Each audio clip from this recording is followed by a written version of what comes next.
बंदी छोड़ सतगुरु रामपाल जी परमेश्वर जी की जय हो।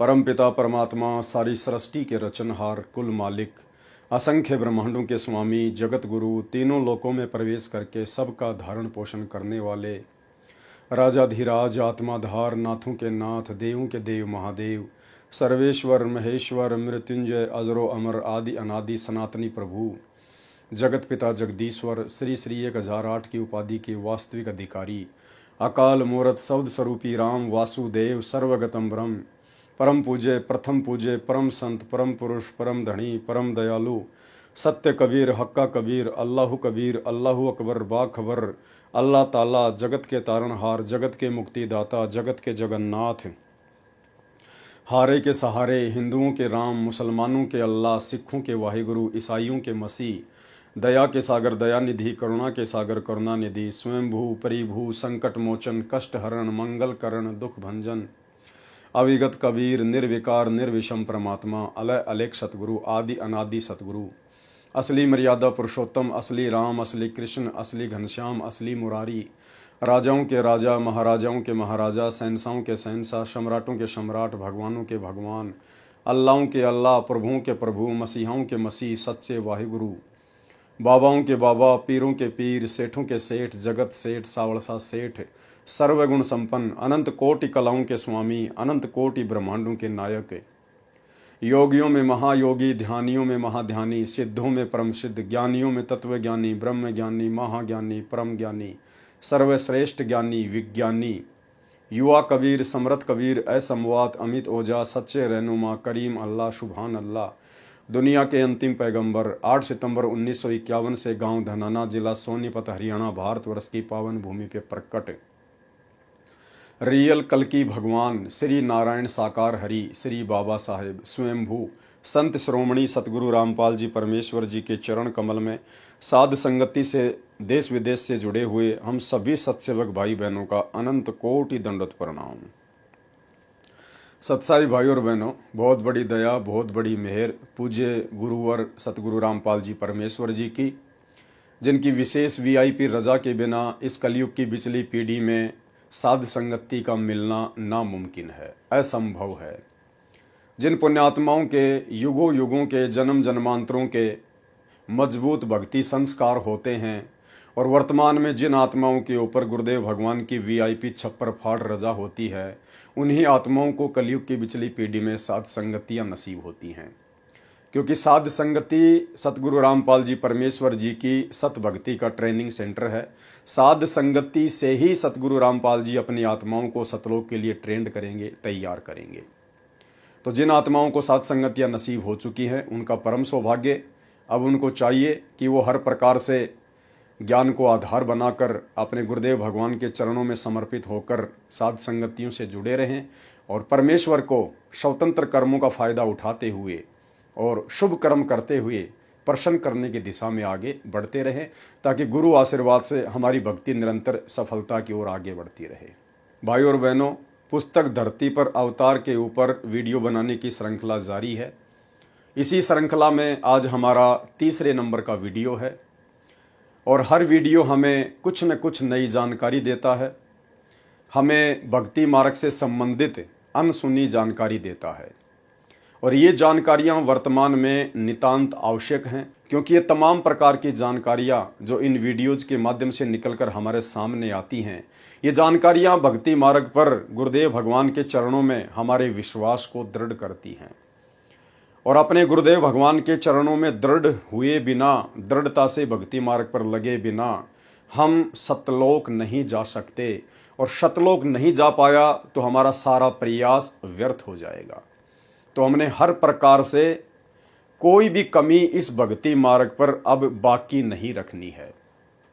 दूसरी बात भाई और बहनों, परमात्मा जब पृथ्वी पर आते हैं तो अपने आप को छुपाते हैं, अपने आप को परमात्मा भगवान से अलग दर्शाते हैं, ताकि गुरुदेव ज्ञान आधार से अपनी पहचान करवा सके।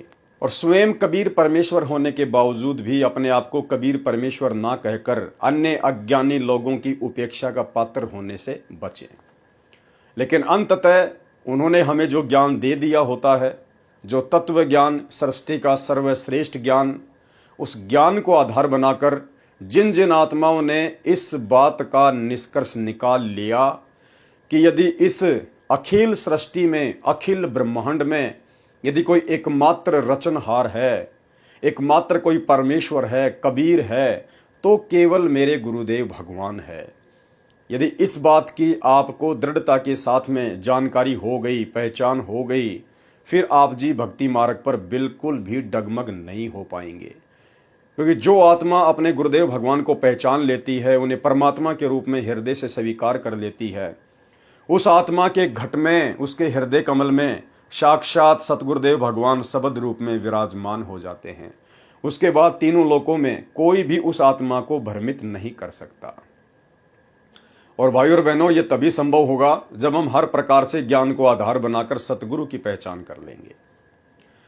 आज का हमारा तीसरे नंबर का वीडियो अवतार की परिभाषा को लेकर है, क्योंकि सतगुरु रामपाल जी परमेश्वर जी की 90% संगत जो साध संगतियों से नहीं जुड़ी है, केवल सतलोक आश्रमों से जुड़ी है, उस संगत को अभी तक अवतार की परिभाषा का भी ज्ञान नहीं है। ना उन्हें कबीर परमेश्वर की परिभाषा का ज्ञान है, ना उन्हें कबीर परमेश्वर के गुणों का ज्ञान है, ना उन्हें सतगुरु की परिभाषा का ज्ञान है, और ना उन्हें अवतार की परिभाषा का ज्ञान है। भाइयों और बहनों, हमारे पूज्य गुरुदेव भगवान ने कभी भी अपने आप को कबीर नहीं कहा। सीधे तौर पर कभी भी नहीं कहा कि मैं ही कबीर हूं। और ना आपने कभी भी अपने गुरुदेव भगवान के मुख कमल से यह सुना होगा कि मैं कबीर जी का अवतार हूं। आपने इतना जरूर सुना है कि कबीर परमात्मा ने इस कलयुग की बिचली पीढ़ी में स्वयं ही आना था, लेकिन वो नहीं आए तो अपने दास को भेज दिया। उसके बाद में संगत इसी आधार से अपने पूज्य गुरुदेव भगवान को, कबीर परमेश्वर को, सतगुरु रामपाल जी को अवतार की परिभाषा में ले बैठी, अपनी खुद की छोटी सोच के आधार से, अपनी खुद की आध्यात्मिक अज्ञानता के आधार से। जबकि गुरुदेव भगवान ने कभी नहीं कहा कि मैं कबीर का अवतार हूं। अब उन आत्माओं से जब सवाल किया जाता है, जब साथ संगत वाले भाई बहन अपने ही गुरु भाई बहनों से जो सतलोक आश्रमों से जुड़े हुए हैं, उनकी कुसंगति से जुड़े हुए हैं, जब हम उनसे इस प्रकार के सवाल जवाब करते हैं गुरुदेव भगवान के परमेश्वर होने को लेकर, तो वो झट से कह देते हैं कि संत रामपाल जी कबीर जी नहीं है, क्योंकि कबीर तो माँ के गर्भ से जन्म नहीं लेता, जबकि अपने गुरु जी संत रामपाल जी तो गर्भ से जन्म लेकर आए हैं, और अपने गुरु जी तो कबीर जी के अवतार हैं। फिर हम उनसे सवाल करते हैं कि आप अपने गुरु जी को यदि कबीर नहीं मानते हैं, तो आप उनको कबीर का अवतार किस आधार से कह रहे हैं? तो वो कहते हैं कि कबीर जी अपने सतलोक से जिस आत्मा को भेजता है नीचे अपना ज्ञान प्रचार करने के लिए, अपने भक्ति मार्ग को चलाने के लिए, तो वो आत्मा कबीर जी का अवतार कही जाती है। यदि मात्र सतलोक से कबीर जी के द्वारा किसी आत्मा को यहाँ भेजे जाने के कारण वो कबीर जी का अवतार कहलाता है, तो इस आधार से तो गधे, कुत्ते, सुअर, ब्रह्मा, विष्णु, महेश, काल, दुर्गा और इस दुनिया की 8 अरब जनसंख्या सब के सब कबीर जी के अवतार हैं। क्योंकि सतलोक से काल को किसने भेजा यहाँ? कबीर जी ने। तो कबीर जी ने भेजा तो फिर काल कबीर जी का अवतार हो गया। दुर्गा को किसने भेजा सतलोक से यहाँ? कबीर जी ने। तो दुर्गा भी कबीर परमात्मा का अवतार हो गई। हम असंख्य आत्माओं को दुर्गा के माध्यम से यहाँ किसने भेजा? कबीर परमेश्वर ने। तो हम सभी कबीर परमेश्वर के अवतार हैं। और फिर अपने कर्मों अनुसार जो गधे, कुत्ते, सुअर की योनियों में भटक रहे हैं, वो भी तो सतलोक से आए हुए हैं, उसी कबीर जी के द्वारा भेजे गए हैं। तो वो सारे कबीर के अवतार हो गए। तो बताओ अब हम कैसे इस बात के निष्कर्ष तक पहुंचें कि असल में कबीर का अवतार कौन है? क्या कबीर अपना अवतार भेजता भी है क्या?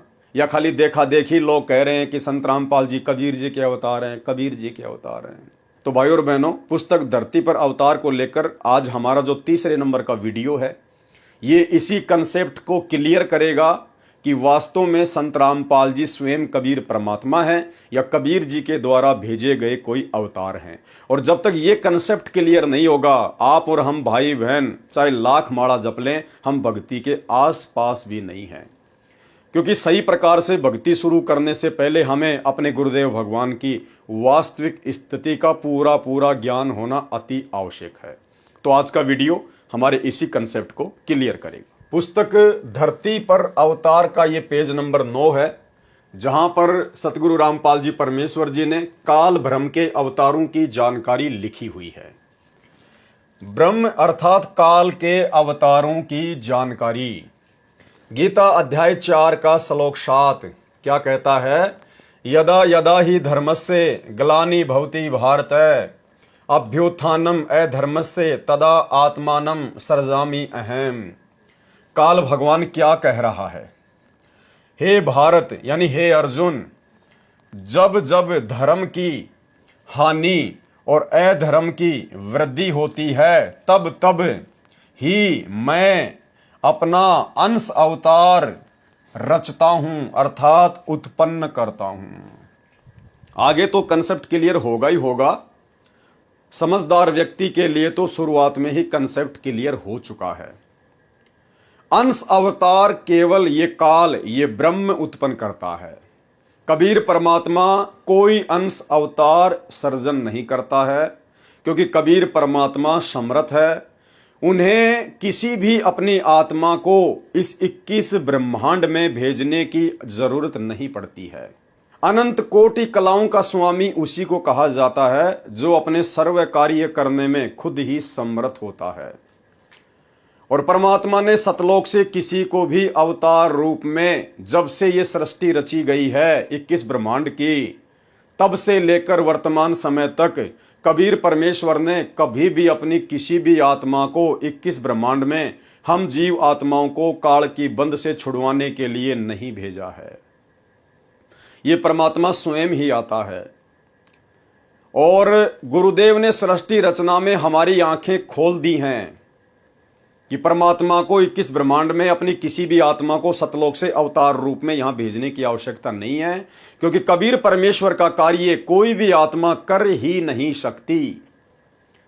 आपने सृष्टि रचना में सुना, जब परमात्मा ने अचिंत को सृष्टि रचना का भार सौंपा और उसके बाद में अचिंत सृष्टि रचना नहीं कर पाया, अंत में उसको हाथ जोड़ने पड़े, तो कबीर परमेश्वर जी ने क्या कहा कि बेटा मैं तेरी फड़क निकालना चाहता था, कहीं तू आगे चल के और टांग अड़ा के खड़ा हो जाए, क्योंकि आगे परमात्मा ने काल को बाहर निकालना था, फिर परमेश्वर ने रह रह के अपनी आत्माओं को सतलोक में लेके आना था। तो कहीं फिर बाद में जाकर परमेश्वर के वो पुत्र बीच में टांग ना अड़ा दें कि हे पिताजी ये काम तो हम भी कर सकते हैं, उस काल के 21 ब्रह्मांड में जाके अपने भाई बहनों को हम भी लेके आ सकते हैं। तो परमेश्वर ने उन आत्माओं को पहले ही उनकी औकात दिखा दी कि बच्चों समर्थ का काम उसी को साजे और करे तो मूर्ख बाजे। इसलिए कबीर परमेश्वर कभी भी सतलोक से आत्माओं को अवतार रूप में नहीं भेजता है। वे स्वयं ही इस काल के 21 ब्रह्मांड में आते हैं और अपनी आत्माओं को शत भक्ति देकर काल के बंध से छुड़वाकर लेकर जाते हैं। अंश अवतार केवल ये काल 21 ब्रह्मांड का स्वामी ज्योति निरंजन उत्पन्न करता है, भेजता है, क्योंकि ये समर्थ नहीं है। ये केवल 1000 कला का स्वामी है। इससे ऊपर तो अक्षर पुरुष है जो 10,000 कला का स्वामी है।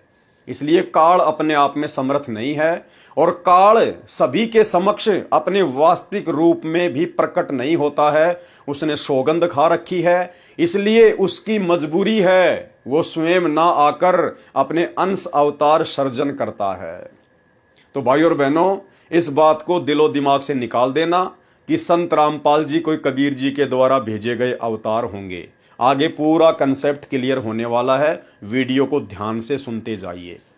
तो गीता अध्याय 4 श्लोक 7 का निष्कर्ष है कि जब जब धरती पर धर्म की हानि और अधर्म की वृद्धि होती है तो ये काल कहता है कि तब तब मैं अपना अंश अवतार रचता हूं अर्थात उत्पन्न करता हूं।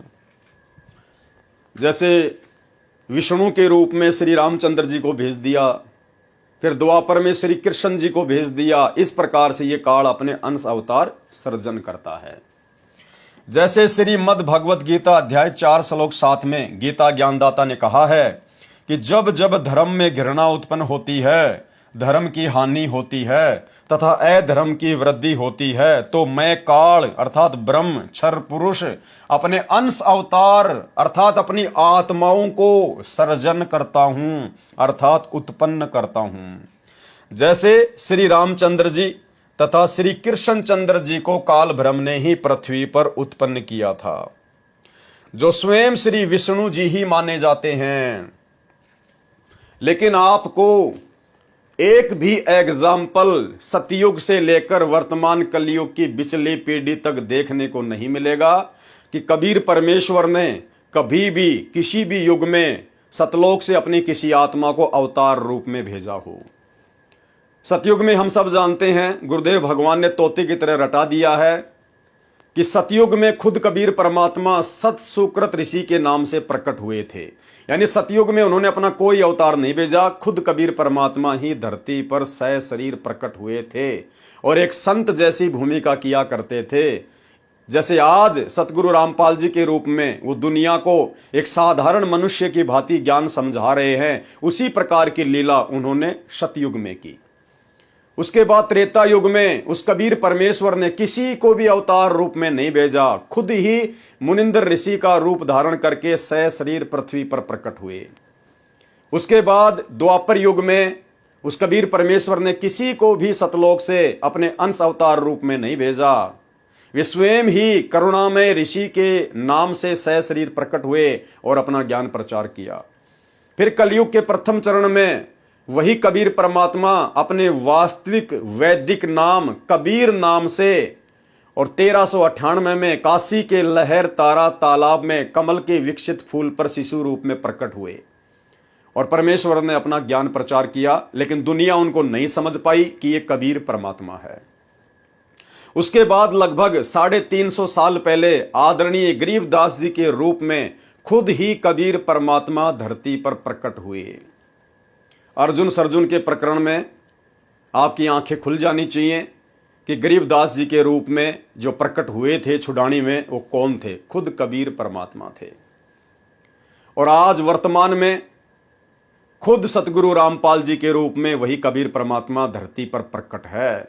भाई, जब आज से पहले परमात्मा ने कभी भी सतलोक से किसी भी आत्मा को अवतार रूप में नहीं भेजा, तो वर्तमान में संत रामपाल जी को क्यों भेजेंगे अवतार रूप में? और सतलोक से आई हुई आत्मा फिर क्यों मां के गर्भ से जन्म लेगी? सतलोक आश्रमों से जुड़े हुए भाई बहनों का कहना है कि संत रामपाल जी ने तो इंद्रो माई की कोख से जन्म लिया है। इस पुस्तक के जो लेखक हैं डॉक्टर सरदार सूरजपाल सिंह MA PhD, वो खुद लिख रहे हैं कि सतगुरु रामपाल जी ने इंद्रो माई की कोख से जन्म लिया है। तो चलिए आप लोगों की बात को हम बड़ा करते हैं इस प्रकरण को समझने के लिए। आप सतलोक आश्रम मैनेजमेंट हरियाणा वालों के द्वारा आप लोगों के हिसाब से यदि संत रामपाल जी कबीर जी के अवतार हैं, क्योंकि आप उनको कबीर जी का अवतार ही मानते हैं, क्योंकि 8 सितंबर को आप उनका जन्मदिन मनाते हैं।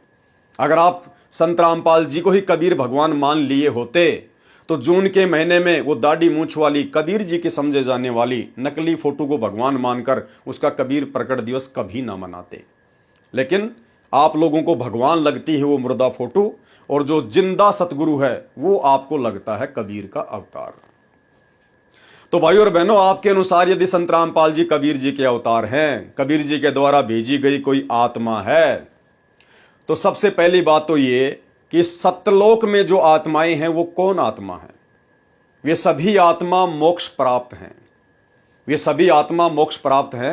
उन आत्माओं का 21 ब्रह्मांड में किसी भी जीव आत्मा के साथ में कोई ऋण संबंध नहीं है। तो सतलोक में जो आत्मा रहती है वो मोक्ष प्राप्त आत्मा है।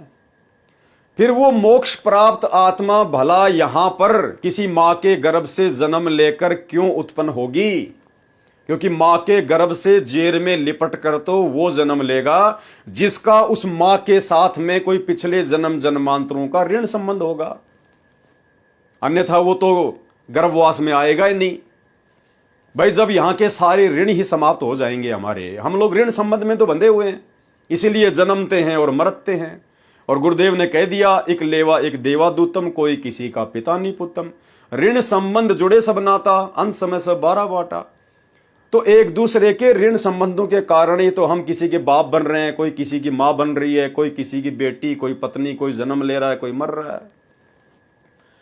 अगर संत रामपाल जी को कबीर जी ने सतलोक से भेजा है अवतार के रूप में, तो भाई फिर संत रामपाल जी मां की कोख से जन्म कैसे ले सकते हैं? क्योंकि सतलोक में तो मोक्ष प्राप्त आत्मा रहती है, और मोक्ष प्राप्त आत्मा भला क्यों एक मां की कोख से जन्म लेगी, जेर में लिपट के आएगी?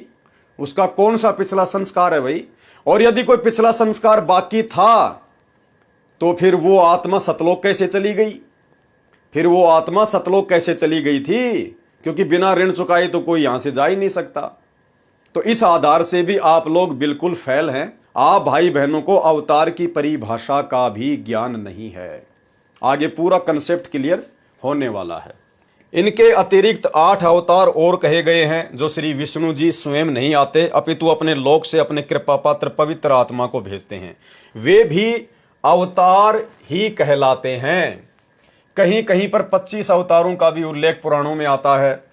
काल ब्रह्म अर्थात क्षर पुरुष के भेजे हुए अवतार पृथ्वी पर बढ़े अधर्म का नाश कत्ले आम अर्थात संहार करके करते हैं। यानी काल ब्रह्म अपने जो अंश अवतार भेजता है, चाहे ब्रह्मा विष्णु महेश को, या चाहे ब्रह्मा विष्णु महेश में प्रेरणा करके उनके जो कर्म है वो बिगड़वा के फिर उनके अंश अवतारों को यहां पर भेजता है, जैसे राम को, श्री कृष्ण को या अन्य को। तो वो क्या करते हैं अवतार? उनके पास में कोई ज्ञानवान नहीं होता है, उनके पास कोई समाधान नहीं होता है।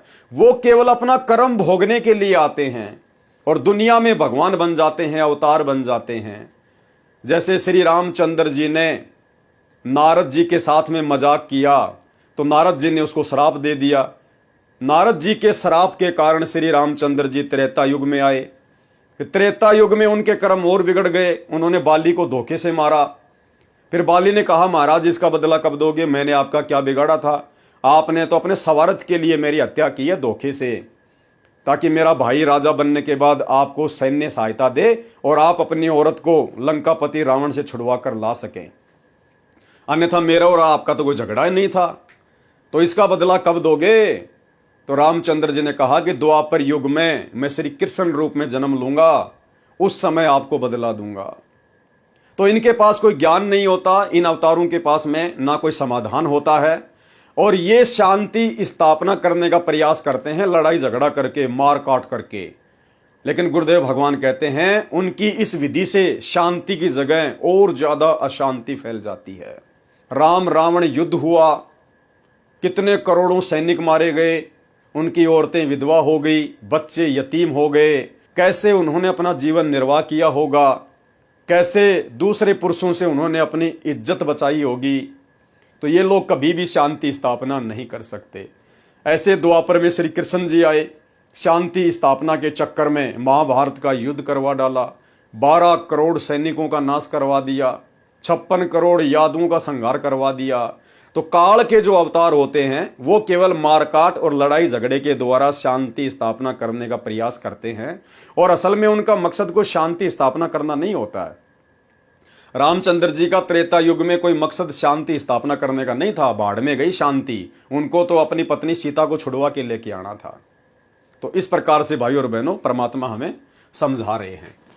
उदाहरण के रूप में श्री रामचंद्र जी तथा श्री कृष्णचंद्र जी, श्री परशुराम जी तथा श्री नीकलंक जी, जो अभी आना शेष है, जो कलयुग के अंत में आएगा, ये सर्व अवतार घोर संहार करके ही अधर्म का नाश करते हैं।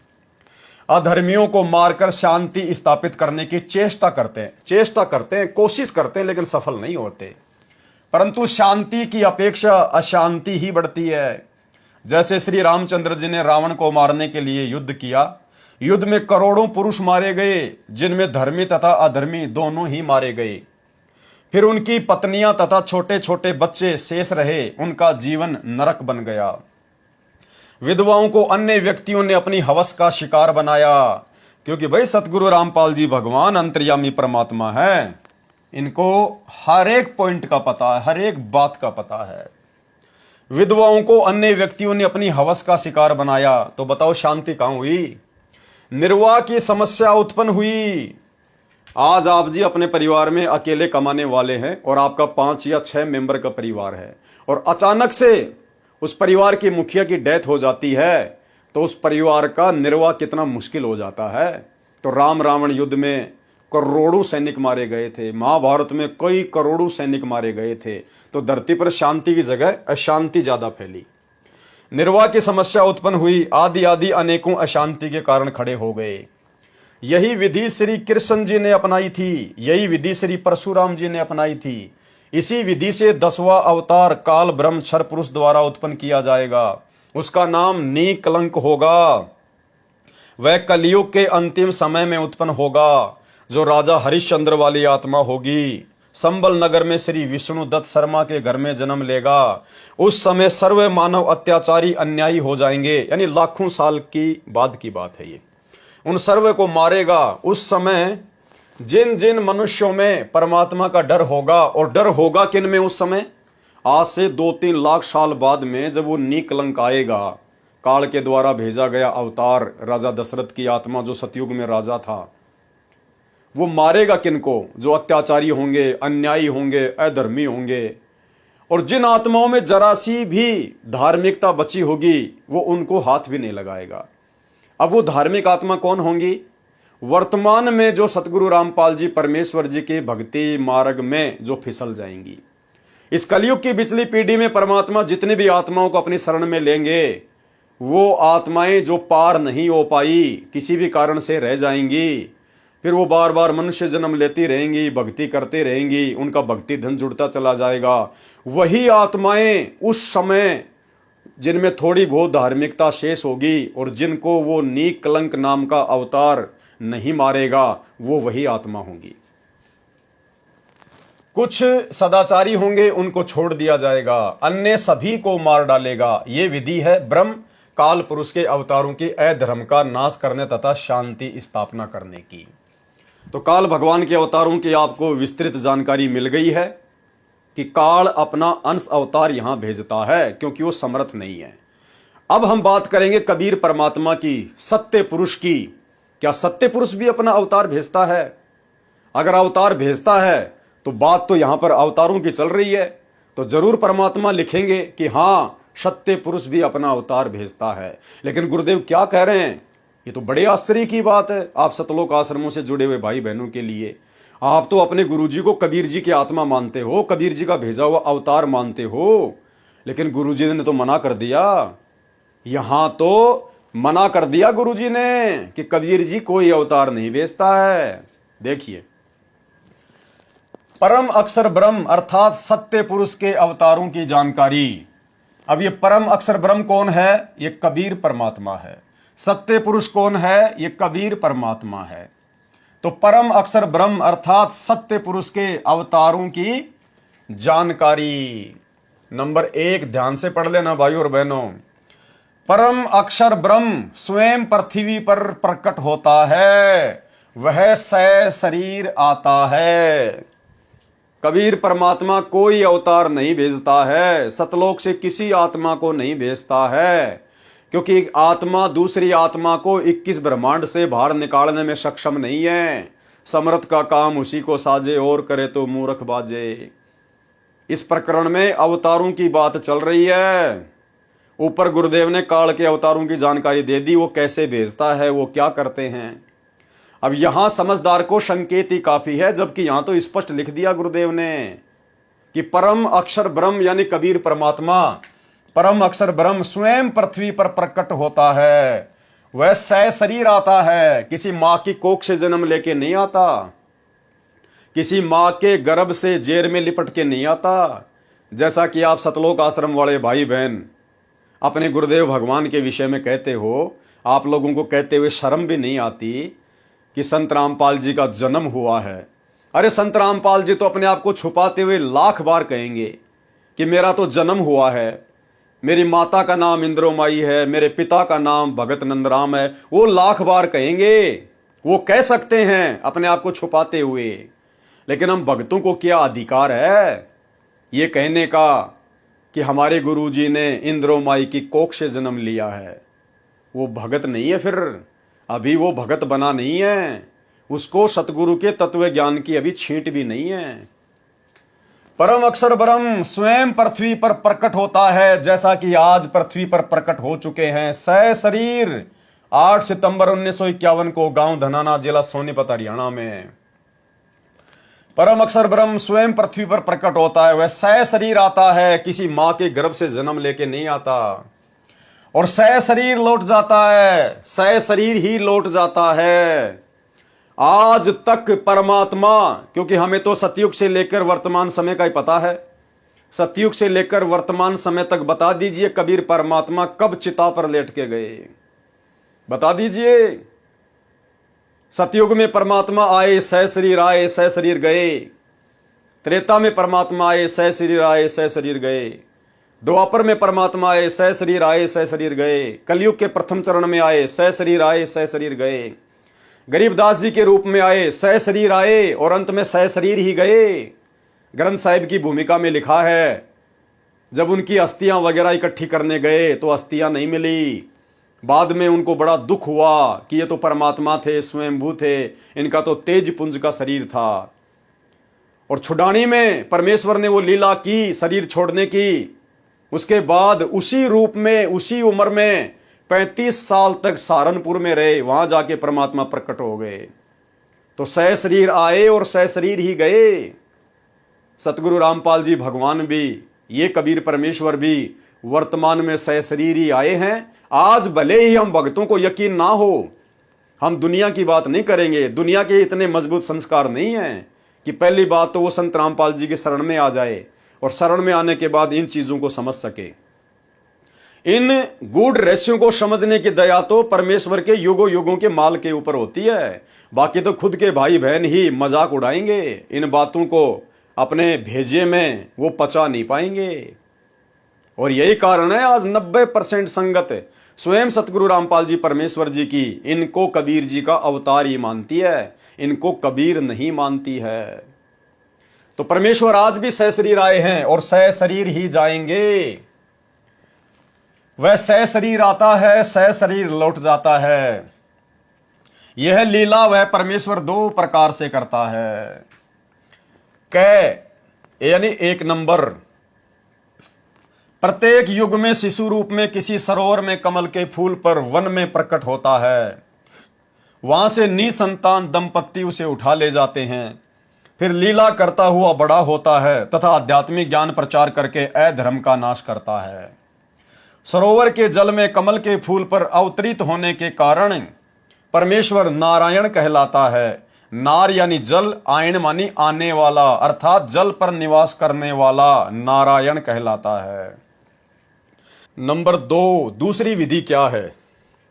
जब चाहे साधु संत जिंदा के रूप में अपने सतलोक से पृथ्वी पर आ जाते हैं तथा अच्छी आत्माओं को ज्ञान देते हैं, फिर वे पुण्यात्माएं भी ज्ञान प्रचार करके अधर्म का नाश करते हैं।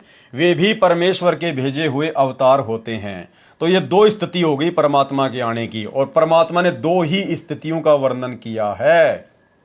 तो संत रामपाल जी तो वर्तमान में दोनों स्थितियों में नहीं है। अब आगे चलिए। कलयुग में ज्येष्ठ सुदी पूर्णमासी संवत 1455 सन 1398 को कबीर परमेश्वर सतलोक से चलकर आए तथा काशी शहर के लहर तारा नामक सरोवर में कमल के फूल पर शिशु रूप में विराजमान हुए। वहां से नीरू तथा नीमा जो जुलाहा धानक दंपत्ति थे उन्हें उठा लाए। शिशु रूपधारी परमेश्वर कबीर परमेश्वर ने 25 दिन तक कुछ भी आहार नहीं किया। नीरू तथा नीमा उसी जन्म में ब्राह्मण थे, श्री शिव जी के पुजारी थे। मुसलमानों द्वारा बलपूर्वक मुसलमान बनाए जाने के कारण जुलाहे का कार्य करके निर्वाह करते थे। बच्चे की नाजुक हालत देखकर नीमा ने अपने इष्ट शिव जी को याद किया। शिव जी साधु वेश में वहां आए तथा बालक रूप में विराजमान कबीर परमेश्वर को देखा। और भाई और बहनों, हकीकत क्या है आप और हम भाई बहनों को अब समझ में आ जानी चाहिए। यहाँ पर जिस शिव भगवान का जिक्र किया जा रहा है ना, कोई शिव जी नहीं था। कबीर परमात्मा ने खुद ही भूमिका की, खुद ही परमात्मा शिव जी बन गए, खुद ही परमेश्वर ने सारे खेल खेले थे। बालक रूप में कबीर साहिब जी ने कहा, हे शिव जी, इन्हें कहो एक कुंवारी गाय लाए, वह आपके आशीर्वाद से दूध देगी। जिस प्रकार काशी के भंडारे में परमात्मा खुद ही केशव बन गए, खुद ही वो कबीर हैं और केशव रूप में सवाल कर रहे हैं और कबीर रूप में जवाब दे रहे हैं, ठीक इसी प्रकार यहां भी परमात्मा वही लीला कर रहे हैं, अपना दूसरा शिव रूप धारण करके, एक साधु संत महात्मा का रूप धारण करके, और शिशु रूप में परमात्मा अपने दूसरे रूप साधु वाले रूप को आदेश दे रहे हैं कि नीरू को बोलो कि एक कुंवारी गाय लेकर आए। कबीर साहिब जी ने कहा, हे शिव जी, इन्हें कहो एक कुंवारी गाय लाए, वह आपके आशीर्वाद से दूध देगी। अब बताओ, हमारा कबीर भगवान क्या शंकर भगवान के आशीर्वाद से दूध देने वाली गाय का दूध पिएगा क्या? विचार करने की बात है भाई और बहनों। क्या हमारे कबीर भगवान शंकर भगवान के आशीर्वाद से जो गाय दूध देगी, क्या उसका दूध पिएगा? तो ये सारा खेल कबीर परमात्मा खुद ही खेलते हैं। शिव जी भी वही बने, शिशु रूप में भी वही थे। वह आपके आशीर्वाद से दूध देगी, ऐसा ही किया गया। कबीर परमेश्वर के आदेश अनुसार भगवान शिव जी ने कुंवारी गाय की कमर पर थपकी लगाई। उसी समय बछिया के थनों से दूध की धार बहने लगी। एक कोरा मिट्टी का छोटा घड़ा नीचे रखा, पात्र भर जाने पर दूध बंद हो गया। फिर प्रतिदिन पात्र थनों के नीचे करते ही बछिया के थनों से दूध निकलता। उसको परमेश्वर कबीर जी पिया करते थे। जुलाहे के घर पर परवरिश होने के कारण बड़े होकर परमेश्वर कबीर जी भी जुलाहे का कार्य करने लगे तथा अपनी अच्छी आत्माओं को मिले। उनको तत्व ज्ञान समझाया तथा स्वयं भी तत्व ज्ञान प्रचार करके अधर्म का नाश किया। अब आगे ध्यान देना भाई और बहनों, आप लोगों को समझ में आएगा अवतार कौन होता है। सतगुरु रामपाल जी अवतार नहीं है। ये पूरी लीला उस कबीर परमेश्वर की 650 साल पहले की। वो ज्ञान प्रचार किया करते थे, दूसरी आत्माओं को ज्ञान दिया करते थे, और उसके बाद उन आत्माओं ने भी ज्ञान प्रचार किया। जैसे रामानंद जी ने आगे ज्ञान प्रचार किया, सर्वानंद जी ने कबीर परमात्मा से उपदेश लेकर फिर आगे ज्ञान प्रचार किया। तो अवतार कौन होते हैं, ध्यान देना। तथा स्वयं भी तत्व ज्ञान प्रचार करके अधर्म का नाश किया, तथा जिन जिन को परमेश्वर जिंदा महात्मा के रूप में मिले उनको सचखंड सतलोक में ले गए तथा फिर वापस छोड़ा। उनको आध्यात्मिक ज्ञान दिया तथा अपने से परिचित कराया। वे उस परमेश्वर सत्य पुरुष के अवतार थे। क्या कहा परमात्मा ने कि कबीर परमात्मा जिन जिन आत्माओं को जिंदा महात्मा के रूप में मिले और उन आत्माओं को फिर वे अपने साथ सतलोक लेकर गए, उनको सतलोक दिखाया, फिर उन आत्माओं को नीचे छोड़ा। उसके बाद उन आत्माओं ने जमकर ज्ञान प्रचार किया। वे कौन कहलाए? वे कहलाए कबीर जी के अवतार, यानी कबीर जी के कार्य को आगे बढ़ाने वाले। वे कहलाए कबीर जी के अवतार। अब यदि आप संत रामपाल जी को कबीर जी का अवतार मानते हैं तो अवतार की तो परिभाषा गुरु जी ने बता दी कि कबीर जी के अवतार कौन कहे जाते हैं। यानी कबीर परमात्मा सतलोक से चलकर जिंदा महात्मा के रूप में या अन्य वेश में धरती पर आते हैं। यहां आकर अच्छी आत्माओं को अपना ज्ञान समझाते हैं, उन आत्माओं को फिर सतलोक दिखाकर लाते हैं, फिर वापस छोड़ते हैं। फिर वो आत्माएं परमात्मा से परिचित होने के बाद ज्ञान प्रचार करती है। उन आत्माओं को कबीर जी का अवतार कहा जाता है। जैसे परमात्मा ने यही लीला आदरणीय गरीबदास जी के साथ की, नानक जी के साथ में की, धर्मदास जी के साथ में की, मलुकदास जी के साथ में की, गीसा जी के साथ में की। देखते जाइए, वे उस परमेश्वर सत्य पुरुष के अवतार थे। उन्होंने भी परमेश्वर से प्राप्त ज्ञान के आधार से अधर्म का नाश किया। वे अवतार कौन कौन हुए? वो अवतार हैं आदरणीय धर्मदास जी, आदरणीय मलुकदास जी। अब आप लोगों के अनुसार, सतलोक आश्रम वाले भाई बहनों के अनुसार, यदि संत रामपाल जी कबीर जी के अवतार हैं तो अवतार कौन होता है, उसकी पहचान बताइए। और कौन कौन अवतार थे? आदरणीय धर्मदास जी, क्योंकि आदरणीय धर्मदास जी को कबीर परमात्मा सतलोक से आकर मिले, उनको सतलोक दिखाया। उसके बाद में धर्मदास जी ने आगे ज्ञान प्रचार किया, इसलिए धर्मदास जी कबीर जी के क्या कहलाए? अवतार। आदरणीय मलुकदास जी को परमात्मा मिले और मलुकदास जी को सतलोक दिखाया, फिर मलुकदास जी ने आगे ज्ञान प्रचार किया, इसलिए क्या कहलाए? कबीर जी के अवतार। आदरणीय नानक देव जी सिख धर्म के प्रवर्तक, कबीर परमात्मा जिंदा महात्मा के रूप में बेई नदी पर मिले, नानक जी को ज्ञान दिया, सतलोक दिखाया, वापस छोड़ा, फिर नानक जी ने ज्ञान प्रचार किया, इसलिए नानक जी क्या कहलाए? परमात्मा के अवतार। आदरणीय दादू साहिब जी को भी परमात्मा मिले, सतलोक दिखाया, फिर इन्होंने ज्ञान प्रचार किया, इसलिए दादू जी भी कबीर जी के अवतार कहलाए। आदरणीय गरीबदास साहिब जी गांव छुडानी जिला झज्जर हरियाणा वाले तथा आदरणीय घीसा दास साहिब जी गांव खेकड़ा जिला मेरठ उत्तर प्रदेश वाले, ये उपरोक्त सर्व अवतार, ये उपरोक्त क्या थे? अवतार।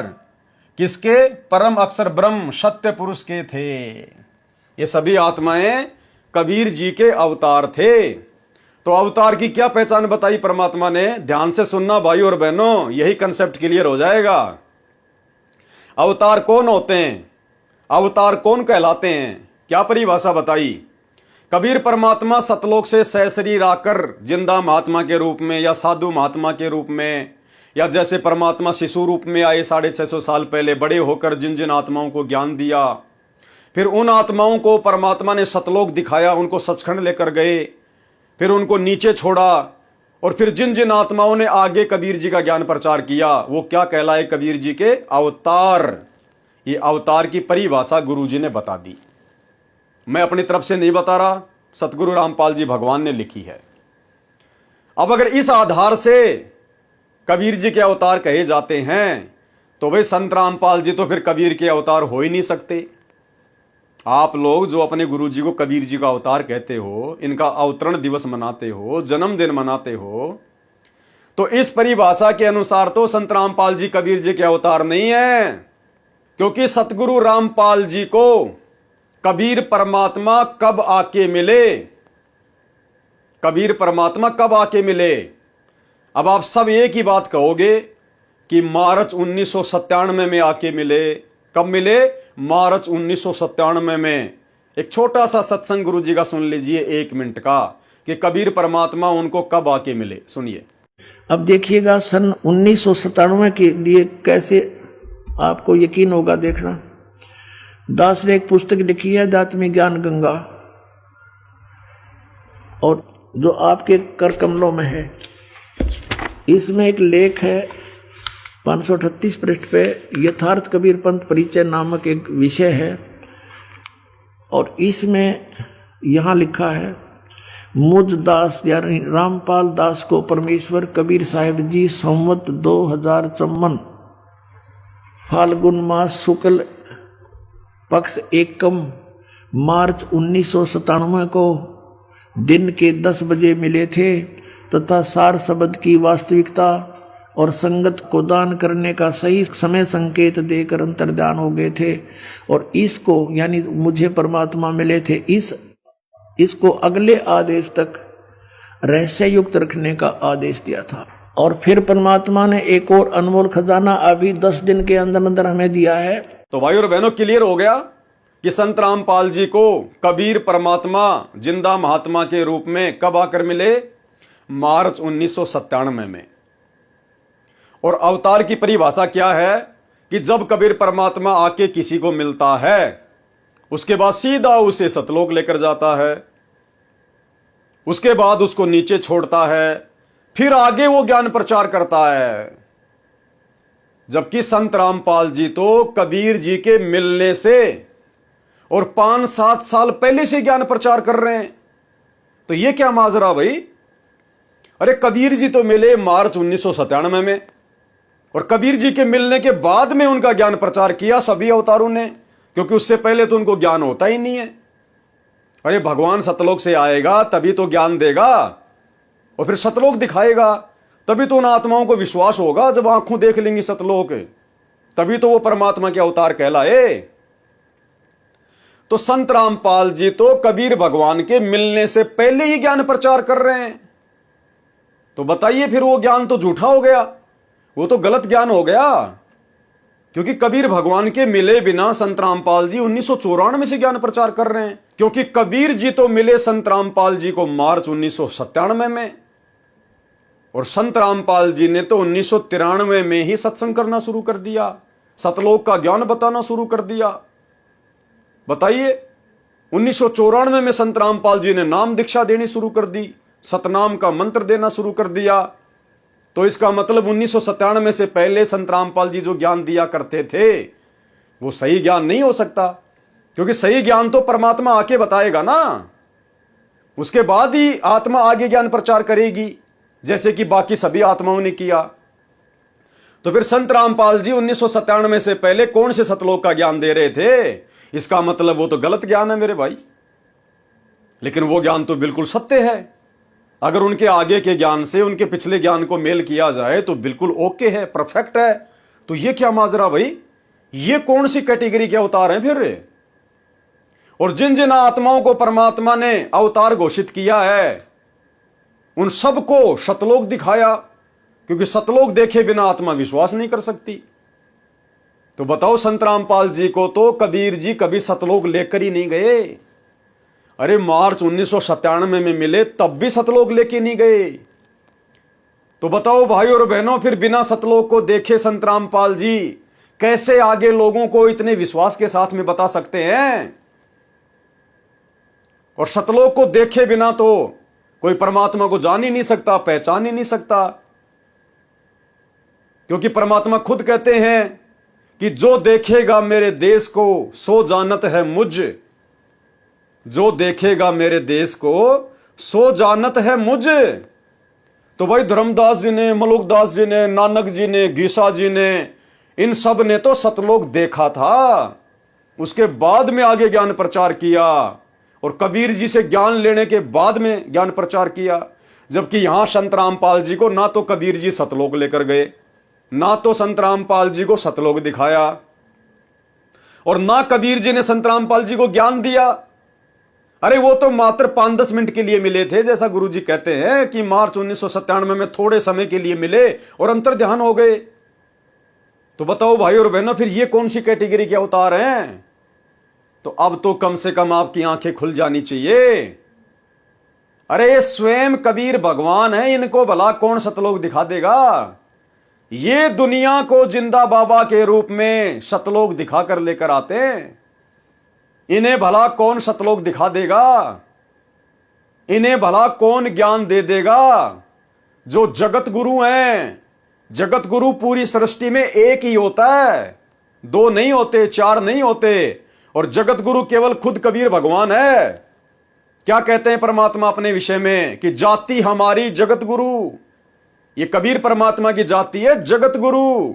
आप और हमारी जाति है जीव, जीव हमारी जाति है, मानव धर्म हमारा। और परमेश्वर की जाति क्या है? जाति हमारी जगत गुरु और परमेश्वर है पंथ। गरीब दास लिखत पड़े, मेरा नाम निरंजन कंत।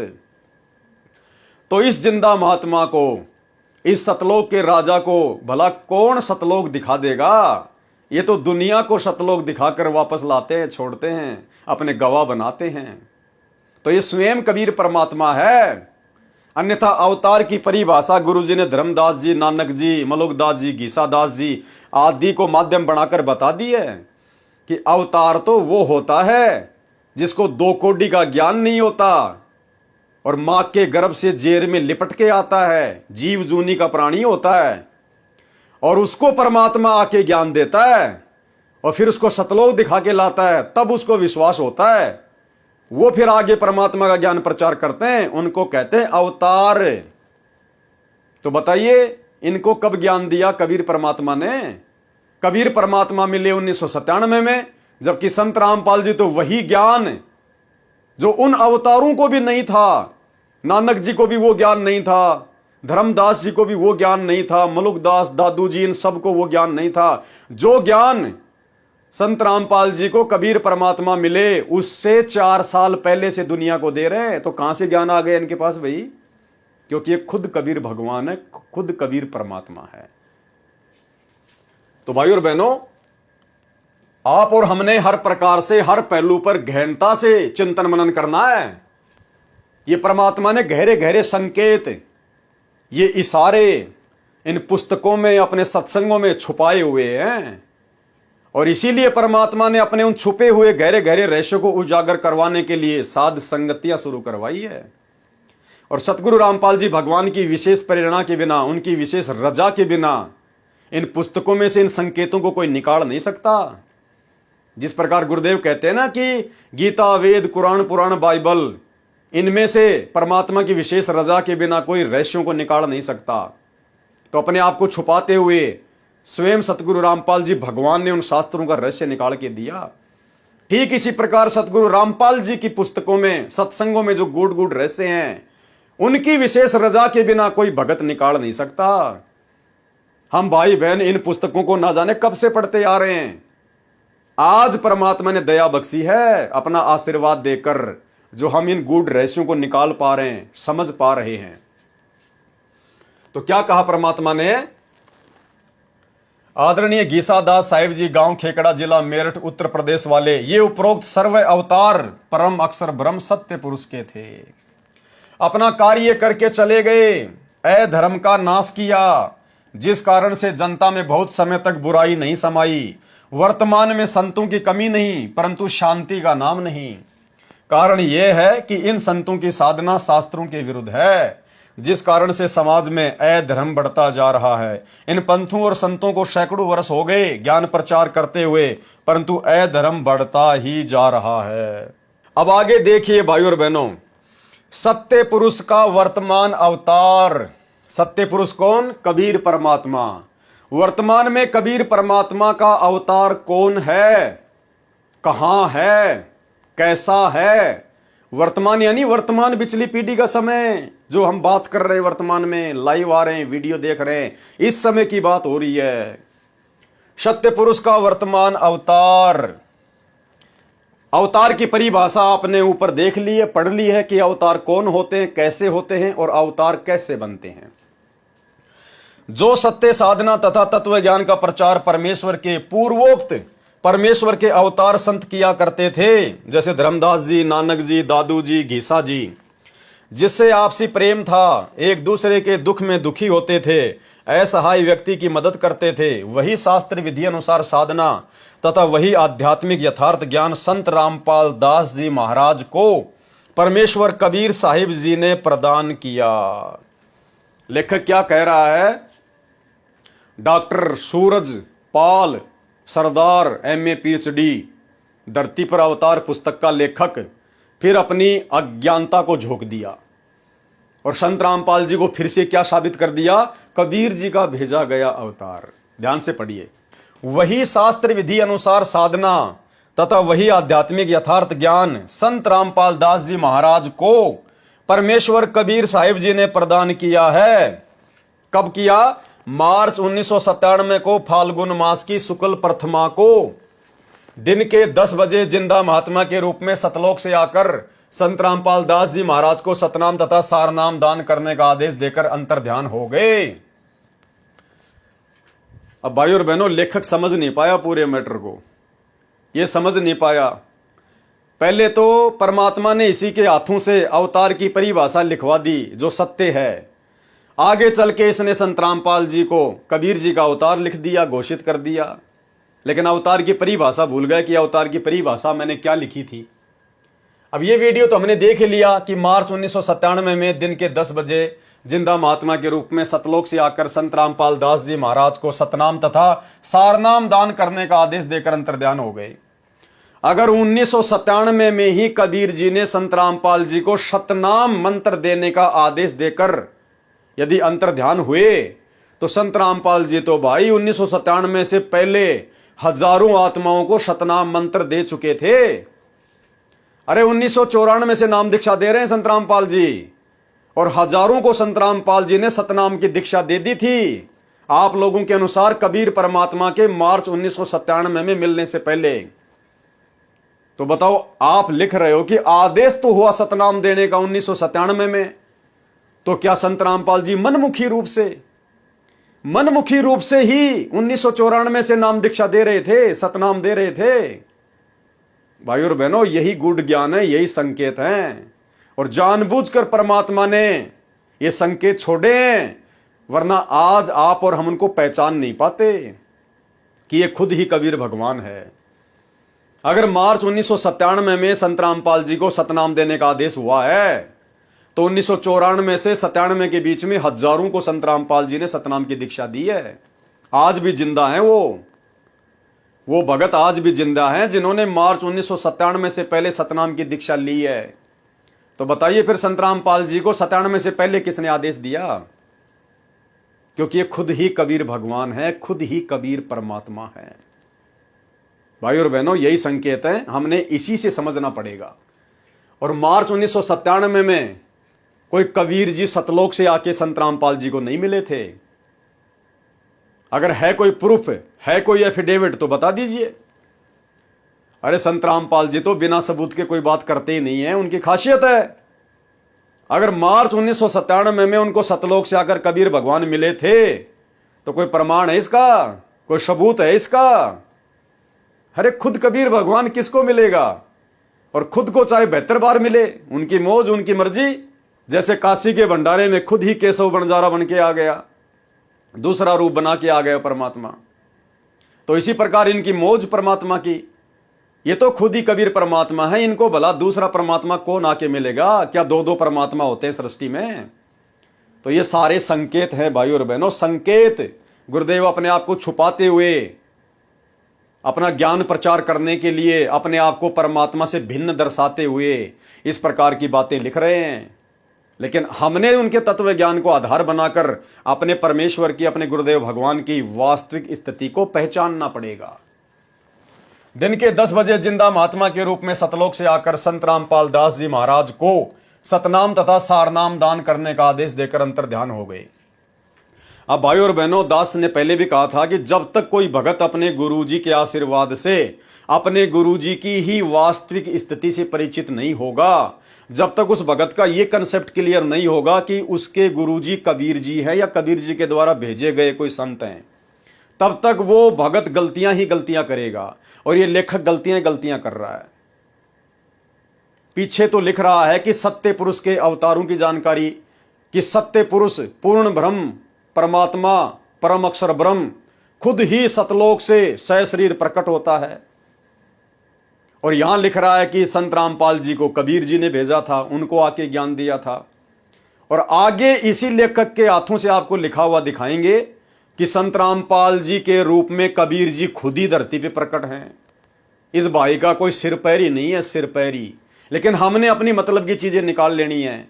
परमात्मा ने उस भाई को निमित्त बना के या जैसे भी अपनी वास्तविक स्थिति के बारे में सच्चाई लिखवा दी। अब जो हमारे मतलब की चीज है, जो हमारे विश्वास को बढ़ाएगी, उसको हम पकड़ लेंगे।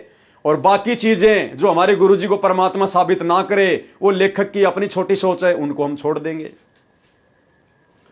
संत रामपाल दास जी महाराज भी परमेश्वर परम अक्षर ब्रह्म के उन अवतारों में से एक है जो आध्यात्मिक ज्ञान के द्वारा अधर्म का नाश करते हैं। यानी यहां तो लेखक ने संत रामपाल जी को कबीर जी से भिन्न साबित कर दिया।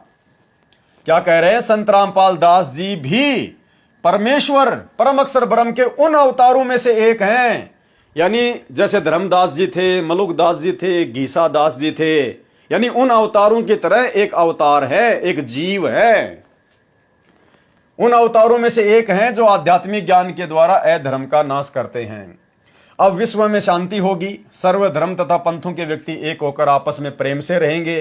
पहले तुम तो रहना सीख लो आपस में प्यार प्रेम से। सत्सेवकों को लठ मारते हो, गालियां निकालते हो, मुकदमे करते हो, दुनिया को शिक्षा दे रहे हो। सर्वधर्म तथा पंथों के व्यक्ति एक होकर आपस में प्रेम से रहा रहेंगे। लेकिन कब? जब अपने गुरुदेव की वास्तविक स्थिति से परिचित हो जाएंगे, साध संगतियों के माध्यम से। राजनेता निरभिमानी, न्यायकारी तथा परमात्मा से डरकर कार्य करने वाले होंगे, क्योंकि आने वाले समय में राजनेता भी संत रामपाल जी के भगत होंगे। इसलिए उनमें कोई अभिमान नहीं होगा, न्यायकारी होंगे तथा अपने गुरुदेव सतगुरु रामपाल जी परमात्मा से डरकर कार्य करने वाले होंगे। जनता के सेवक बनकर निष्पक्ष कार्य किया करेंगे।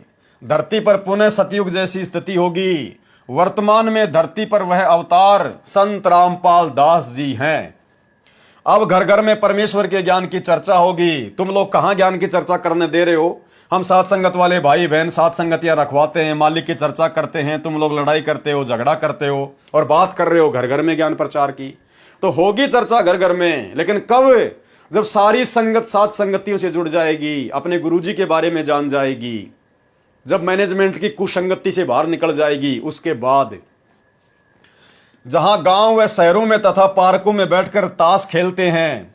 तुम कह ही नहीं सकते ये बात यहां पर, तुम लोगों को उलाना दे ही नहीं सकते।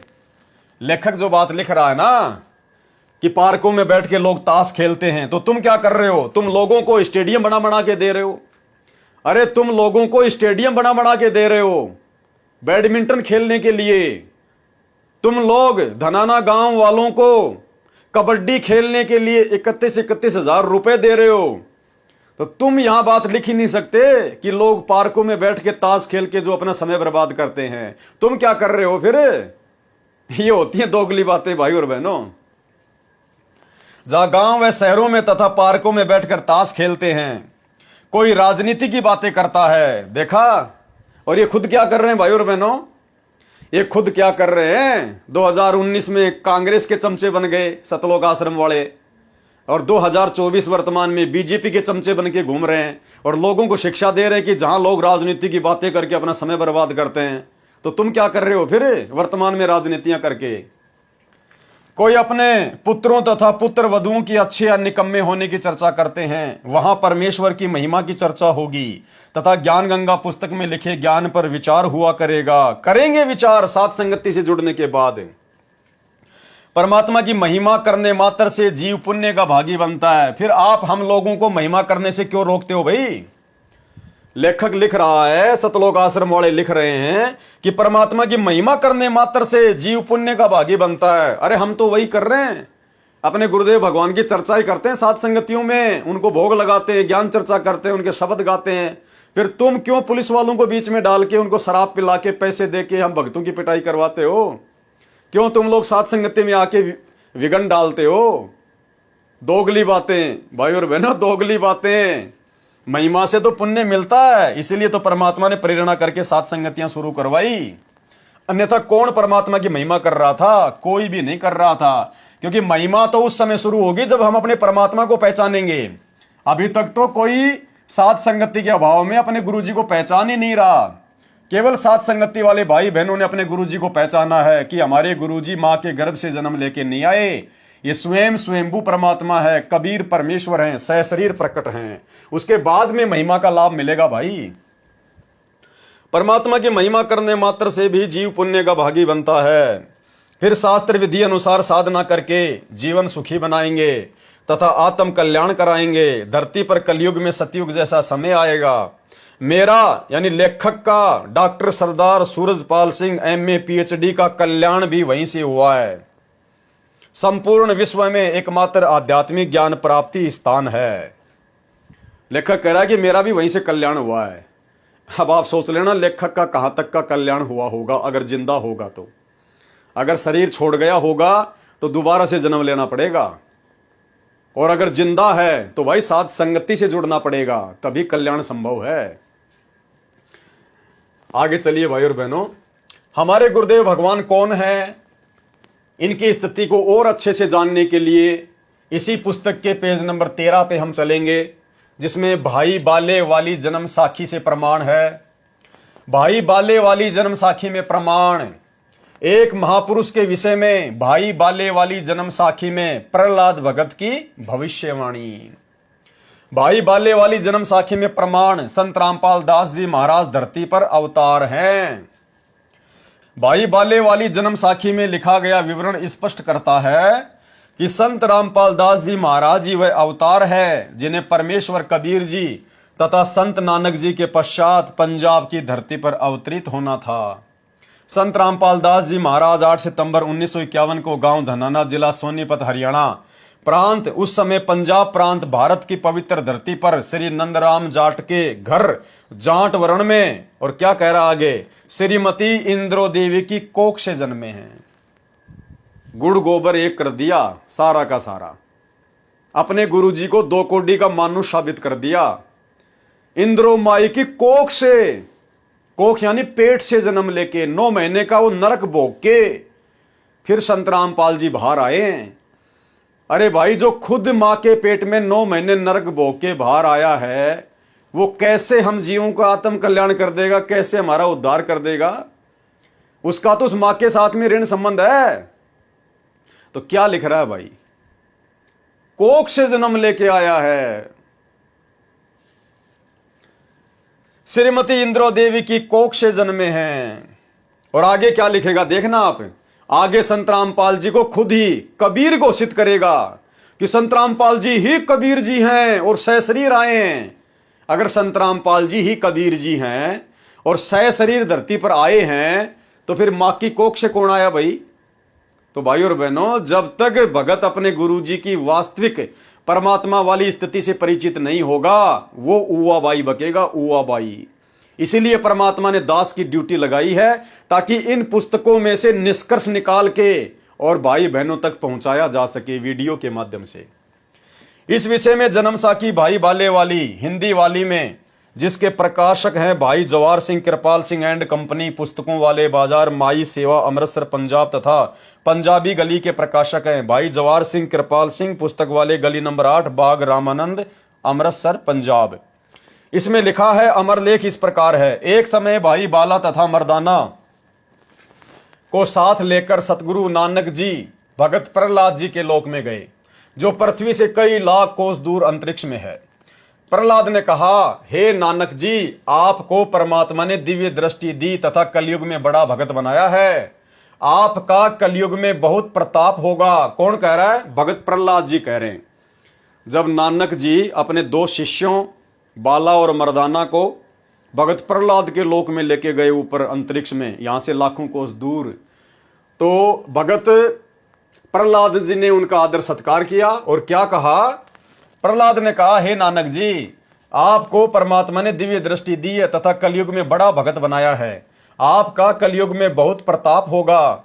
यहां पर प्रहलाद के लोक में पहले कबीर जी आए थे। प्रहलाद ने क्या कहा कि आपसे पहले मेरे लोक में कौन आए थे? कबीर जी आए थे, या आज आप आए हो। एक और आएगा जो आप दोनों जैसा ही महापुरुष होगा, यानी कबीर जी जैसा ही महापुरुष होगा। तो कबीर जी जैसा महापुरुष कोई दूसरा है क्या पूरी सृष्टि में? भाई, नानक जी के रूप में जब परमात्मा नानक जी को जिंदा महात्मा के रूप में बेई नदी से सतलोक लेकर गए तो वापस उनकी आत्मा को नीचे नहीं छोड़ा। उनकी आत्मा को तो परमात्मा ने मिनी सतलोक में बैठा दिया, क्योंकि अच्छी आत्मा थी नानक जी। वर्तमान में उनको जन्म देंगे या दे दिया होगा। और जब वापस आए तो नानक जी के रूप में फिर आगे की पूरी लीला कबीर परमात्मा ने खुद ही की थी। क्योंकि नानक जी के जीवन काल में फिर आप जी आगे जो चमत्कार देखेंगे ना, तो ऐसे चमत्कार परमात्मा ही करते हैं। भगत को चमत्कार करने की आज्ञा इस मार्ग में नहीं है। अगर उसके बाद नानक जी आत्मा थी तो आत्मा को कबीर परमात्मा के नियम और मर्यादा अनुसार सिद्धियां दिखाने का, चमत्कार करने का आदेश नहीं है। एक भगत भला कैसे परमात्मा की मर्यादा तोड़ के बाला मर्दाना को आंख बंद करते ही श्रीलंका ले जाएगा समुद्र के ऊपर? कैसे यहां से लाखों कोस दूर भगत प्रहलाद के लोक में लेके जाएगा? वो तो अपनी भक्ति का नाश कर रहा है, दुरुपयोग कर रहा है वो तो। क्योंकि 650 साल पहले नानक जी परमात्मा के समकालीन थे और नानक जी ने कबीर परमात्मा से काशी में जाके सतनाम की दीक्षा ली थी। तो नानक जी की तो फिर मर्यादा ही खंडित थी, क्योंकि वो तो अपनी सिद्धियां दिखा रहे थे, चमत्कार दिखा रहे थे। तो जब बेई नदी से परमात्मा नानक जी की आत्मा को सतलोक लेकर गए, उनके शरीर से निकाल के, तो जब वापस आए तो वो नानक जी नहीं थे, कबीर परमात्मा ने ही फिर नानक जी का रोल किया पूरा का पूरा। इसलिए यहां पर जो प्रहलाद जी है वो कह रहे हैं कि पहले यहां कबीर जी आए थे या आज आप आए हो। एक और आएगा जो आप दोनों जैसा ही महापुरुष होगा। आप दोनों जैसा ही महापुरुष होगा। तो कबीर के समकक्ष कोई महापुरुष है क्या सृष्टि में? कोई नहीं है ना। और नानक जी की भूमिका भी कबीर जी ने की। तो आप दोनों जैसा ही महापुरुष होगा। किसके विषय में कहा जा रहा है? सतगुरु रामपाल जी के विषय में। तो कौन हुए सतगुरु रामपाल जी? खुद ही कबीर परमात्मा, खुद ही वो महापुरुष। एक और आएगा जो आप दोनों जैसा ही महापुरुष होगा। इन तीनों के अतिरिक्त यहां मेरे लोक में कोई नहीं आ सकता। अब भाइयों और बहनों, अगर बात कही गई है तो सत्य है, झूठ हो नहीं सकती। अब सतगुरु रामपाल जी प्रहलाद के लोक में जाएंगे, क्योंकि क्या कह रहे हैं यहां प्रहलाद जी कि एक और होगा जो आप दोनों जैसा ही महापुरुष होगा। और वो भी मेरे लोक में आएगा। अब सतगुरु रामपाल जी आ गए वो महापुरुष। अब परमात्मा सतगुरु रामपाल जी भगत प्रहलाद के लोक में जाएंगे। और भाई सौभाग्य उन आत्माओं का जिनको परमात्मा भगत प्रहलाद के लोक में लेके जाएंगे अपने साथ में दिखाने के लिए, क्योंकि एफिडेविट भी तो बनाएंगे परमात्मा। इस कहानी को भी तो परमात्मा पूरा करेंगे, भगत प्रहलाद की जुबानी इस कहानी को भी तो परमात्मा पूरा करेंगे। तो भाई इस कदर गुरुदेव भगवान के चरणों में चिपट जाओ, दुनिया की तरफ देखना ही बंद कर दो, ताकि क्या पता आप और हमारे जैसे 2 कोटि के जीवों का नंबर आ जाए परमात्मा के साथ जाने का, ताकि हमारा विश्वास और दृढ़ हो। जो आप दोनों जैसा ही महापुरुष होगा, एक और आएगा जो आप दोनों जैसा ही महापुरुष होगा। इन तीनों के अतिरिक्त यहां मेरे लोक में कोई नहीं आ सकता। भगत तो बहुत हो चुके हैं, आगे भी होंगे, परंतु यहां मेरे लोक में वही पहुंच सकता है जो इन जैसी महिमा वाला होगा, और कोई नहीं। इसलिए इन तीनों के अतिरिक्त यहां कोई नहीं आ सकता। अब आप ये ना सोचना कि भाई ये तो तीनों के अतिरिक्त कोई आ ही नहीं सकता, तो फिर गुरुजी अपने किसी भगत को कैसे लेके जाएंगे? अरे जैसे नानक जी बाला और मर्दाना को ले गए, जैसे नानक जी बाला और मर्दाना को ले गए, क्योंकि भगत प्रहलाद तो खाली 3 के बारे में कह रहा है कि तीनों के अलावा कोई नहीं आ सकता, जबकि उस समय वहां बाला और मर्दाना भी तो थे। तो ये तो सतगुरु की अपनी रजा पे है, वो चाहे जितने लेके जा सकते अपने साथ में। परंतु यहां मेरे लोक में वही पहुंच सकता है जो इन जैसी महिमा वाला होगा।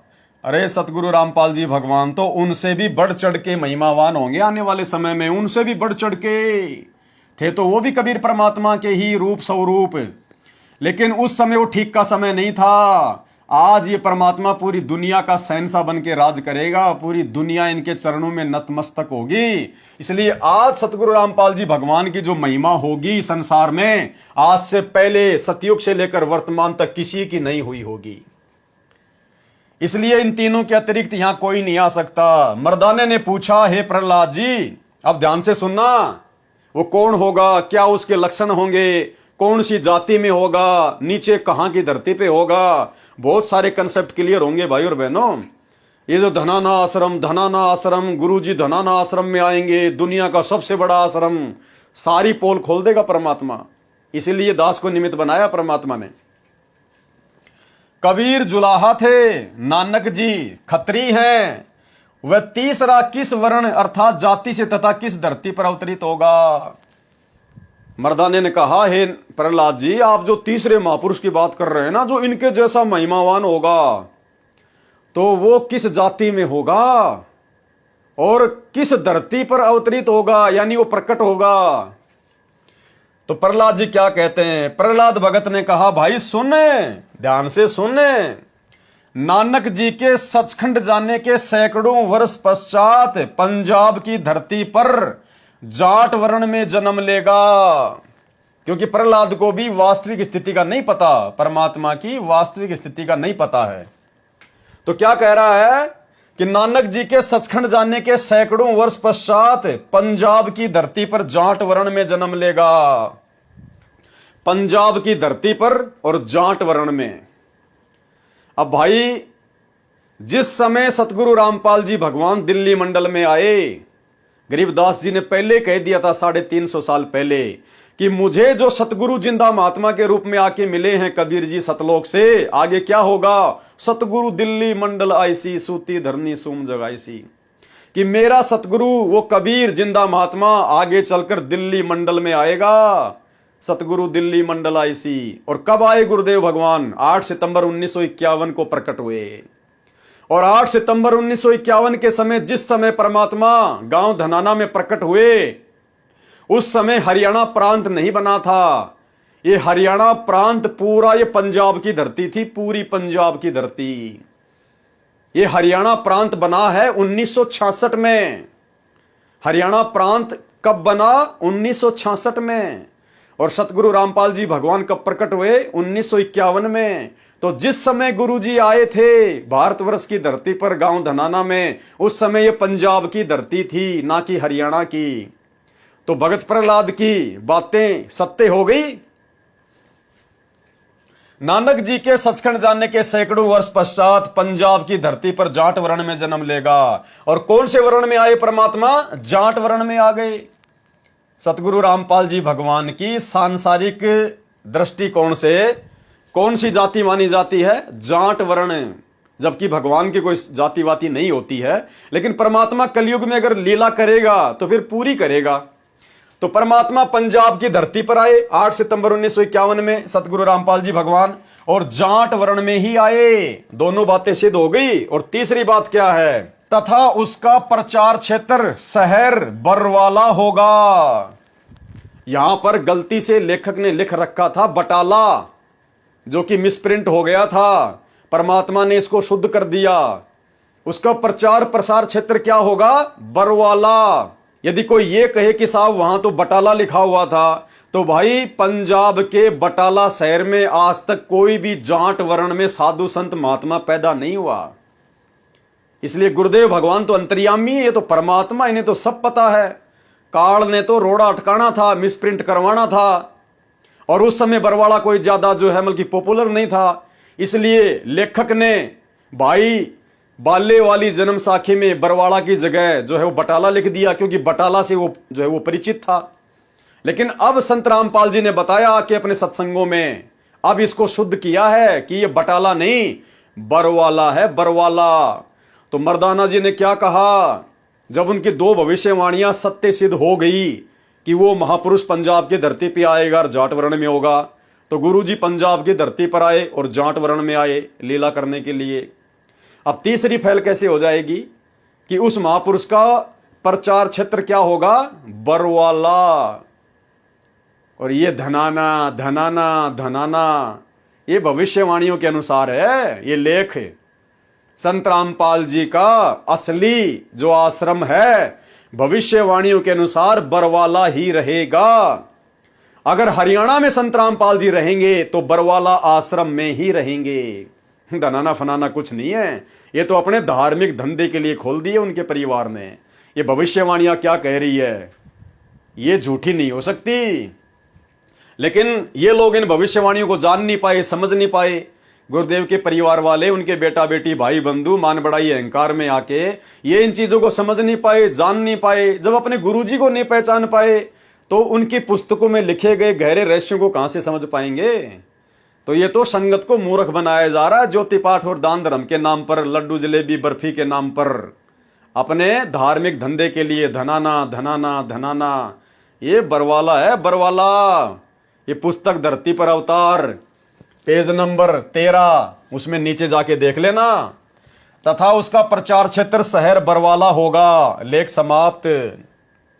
विवेचन करो।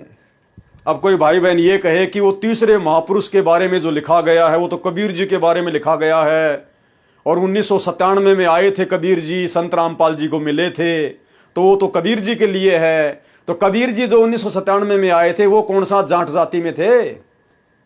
अरे वो जाट जाति में आए थे क्या? वो तो जुलाहा जाति में आए थे 650 साल पहले। और 1997 में वो किसी जाति में आए नहीं। तो यहां तो जाट वर्ण की बात कही गई है। तो 1997 वाला 5 मिनट के लिए आने वाला वो कबीर आप लोगों के अनुसार वो कौन सी जाट जाति में था? और जब वो आया 1997 में आप लोगों के अनुसार, तो कहां आया? कहां आया? उस समय तो बरवाला आश्रम बना ही नहीं था, और ना कभी वो बटाला गया। तो ये किसके लिए कहा जा रहा है? सतगुरु रामपाल जी के लिए कहा है प्रहलाद जी ने। विवेचन। संत रामपाल दास जी महाराज वही अवतार हैं जो अन्य परमाणु के साथ साथ जन्म साखी में लिखे वर्णन पर खरे उतरते हैं। जन्म साखी में 100 वर्ष के पश्चात लिखा है, यहां पर सैकड़ों वर्ष पश्चात कहा गया था, जिसको पंजाबी भाषा में लिखते समय 100 वर्ष की जगह लिख दिया, क्योंकि मर्दाना ने पूछा था कि वह कौन से युग में नजदीक ही आएगा। तब भगत प्रहलाद ने कहा कि श्री नानक जी के सैकड़ों वर्ष पश्चात कलयुग में ही वह संत जाट वर्ण में जन्म लेगा। सतयुग त्रेता द्वापर की तो बात वो क्यों करेंगे, जब आगे अभी ये कलयुग शेष है तो भैया वो कलयुग की बात करेंगे। तो इसी समय के लिए कहा था, कलयुग में ही वह संत जाट वर्ण में जन्म लेगा। इसलिए यहां शोक के स्थान पर सैकड़ों ही न्यायोचित है तथा प्रचार क्षेत्र बरवाला के स्थान पर बटाला लिखा गया है। इसके दो कारण हो सकते हैं कि शहर बरवाला जिला हिसार हरियाणा उस समय पंजाब प्रांत में सुप्रसिद्ध नहीं था तथा बटाला शहर पंजाब प्रांत में प्रसिद्ध था। लेखनकर्ता ने इस कारण से बरवाला के स्थान पर बटाला लिख दिया। दूसरा, प्रिंट करते समय बरवाले की जगह बटाले प्रिंट हो गया है।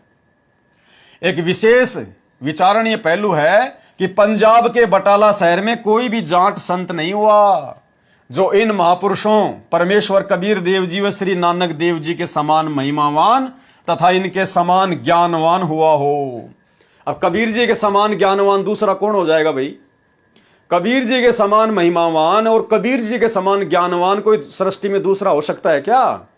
तो क्या लिखा जा रहा है यहां पर गुरुदेव भगवान के द्वारा हमारी आंखें खोलने के लिए कि जो इन महापुरुषों परमेश्वर कबीर देव जी व श्री नानक देव जी के समान महिमावान तथा इनके समान ज्ञानवान हुआ हो, तो कबीर जी के समान ज्ञानवान तो खुद कबीर जी हो सकता है, दूसरा कोई नहीं हो सकता। तो संत रामपाल जी खुद ही कबीर परमेश्वर हैं। इस आधार से तथा अन्य प्रमाणों के आधार से तथा इस जन्म साखी के आधार से स्पष्ट है कि तीसरे महापुरुष कौन है? संत रामपाल दास जी महाराज है। कौन कह रहा है? लेखक कह रहा है। मैं लेखक का नाम क्यों ले रहा हूं? क्योंकि यहां पर संत रामपाल दास जी महाराज नाम लिखा है। संत रामपाल जी कभी भी अपने नाम के आगे महाराज नहीं लिखेंगे, दास लिख सकते हैं। तथा इनका आध्यात्मिक ज्ञान भी इन दोनों महापुरुषों परमेश्वर कबीर जी तथा श्री नानक देव जी से मेल खाता है।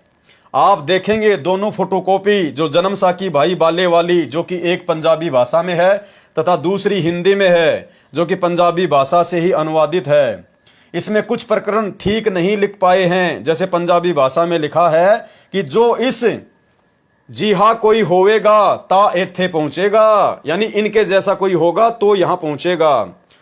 और दा एथे पहुंचने का काम नहीं, किसी और के यहां पहुंचने का काम नहीं है।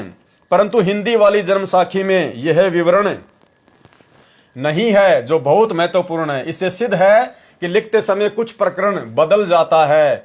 फिर भी ढेर सारे प्रमाण जो इस पुस्तक धरती पर अवतार में अन्य महापुरुषों के द्वारा संत रामपाल दास जी के विषय में कहे गए हैं, वे भी इसी को प्रमाणित करते हैं। कहने का मतलब भाई और बहनों, हमारे गुरुदेव भगवान के ऊपर ये भविष्यवाणियां हैं, सारी की सारी बातें हैं। और ये सारी बातें परमात्मा ने पुस्तकों में लिखी भी है, थोड़ा थोड़ा सत्संगों में भी जिक्र किया है, लेकिन पुस्तकों में परमात्मा ने संकेतों में ज्यादा लिख दिया ताकि समय आने पर मेरे बच्चे जब पुस्तक पढ़ेंगे, वीडियो बनाएंगे, तो उनका विश्वास और दृढ़ होगा। विशेष यदि कोई ये कहे कि जन्म साखी में लिखी व्याख्या संत गरीबदास जी गांव छुड़ानी वाले के लिए है, क्योंकि वे भी जाट जाति से थे तथा छुड़ानी गांव भी पहले पंजाब प्रांत के अंतर्गत आता था, यह भी उचित नहीं लगती है।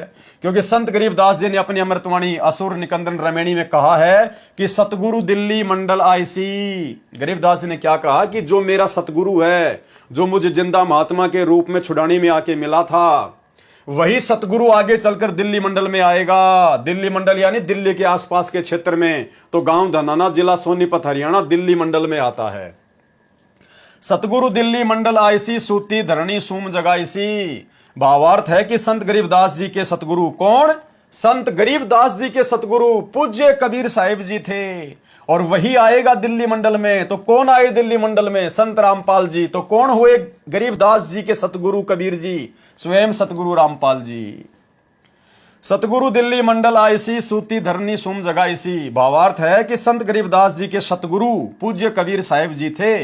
पुराना रोहतक जिला सोनीपत, रोहतक तथा झज्जर को मिलाकर एक जिला रोहतक था, दिल्ली मंडल में लगता था। यह किसी राजा के अधीन नहीं था, अंग्रेजों के शासनकाल में दिल्ली के अधीन था। संत गरीबदास जी ने स्पष्ट किया है कि सतगुरु यानी परमेश्वर, सतगुरु कौन?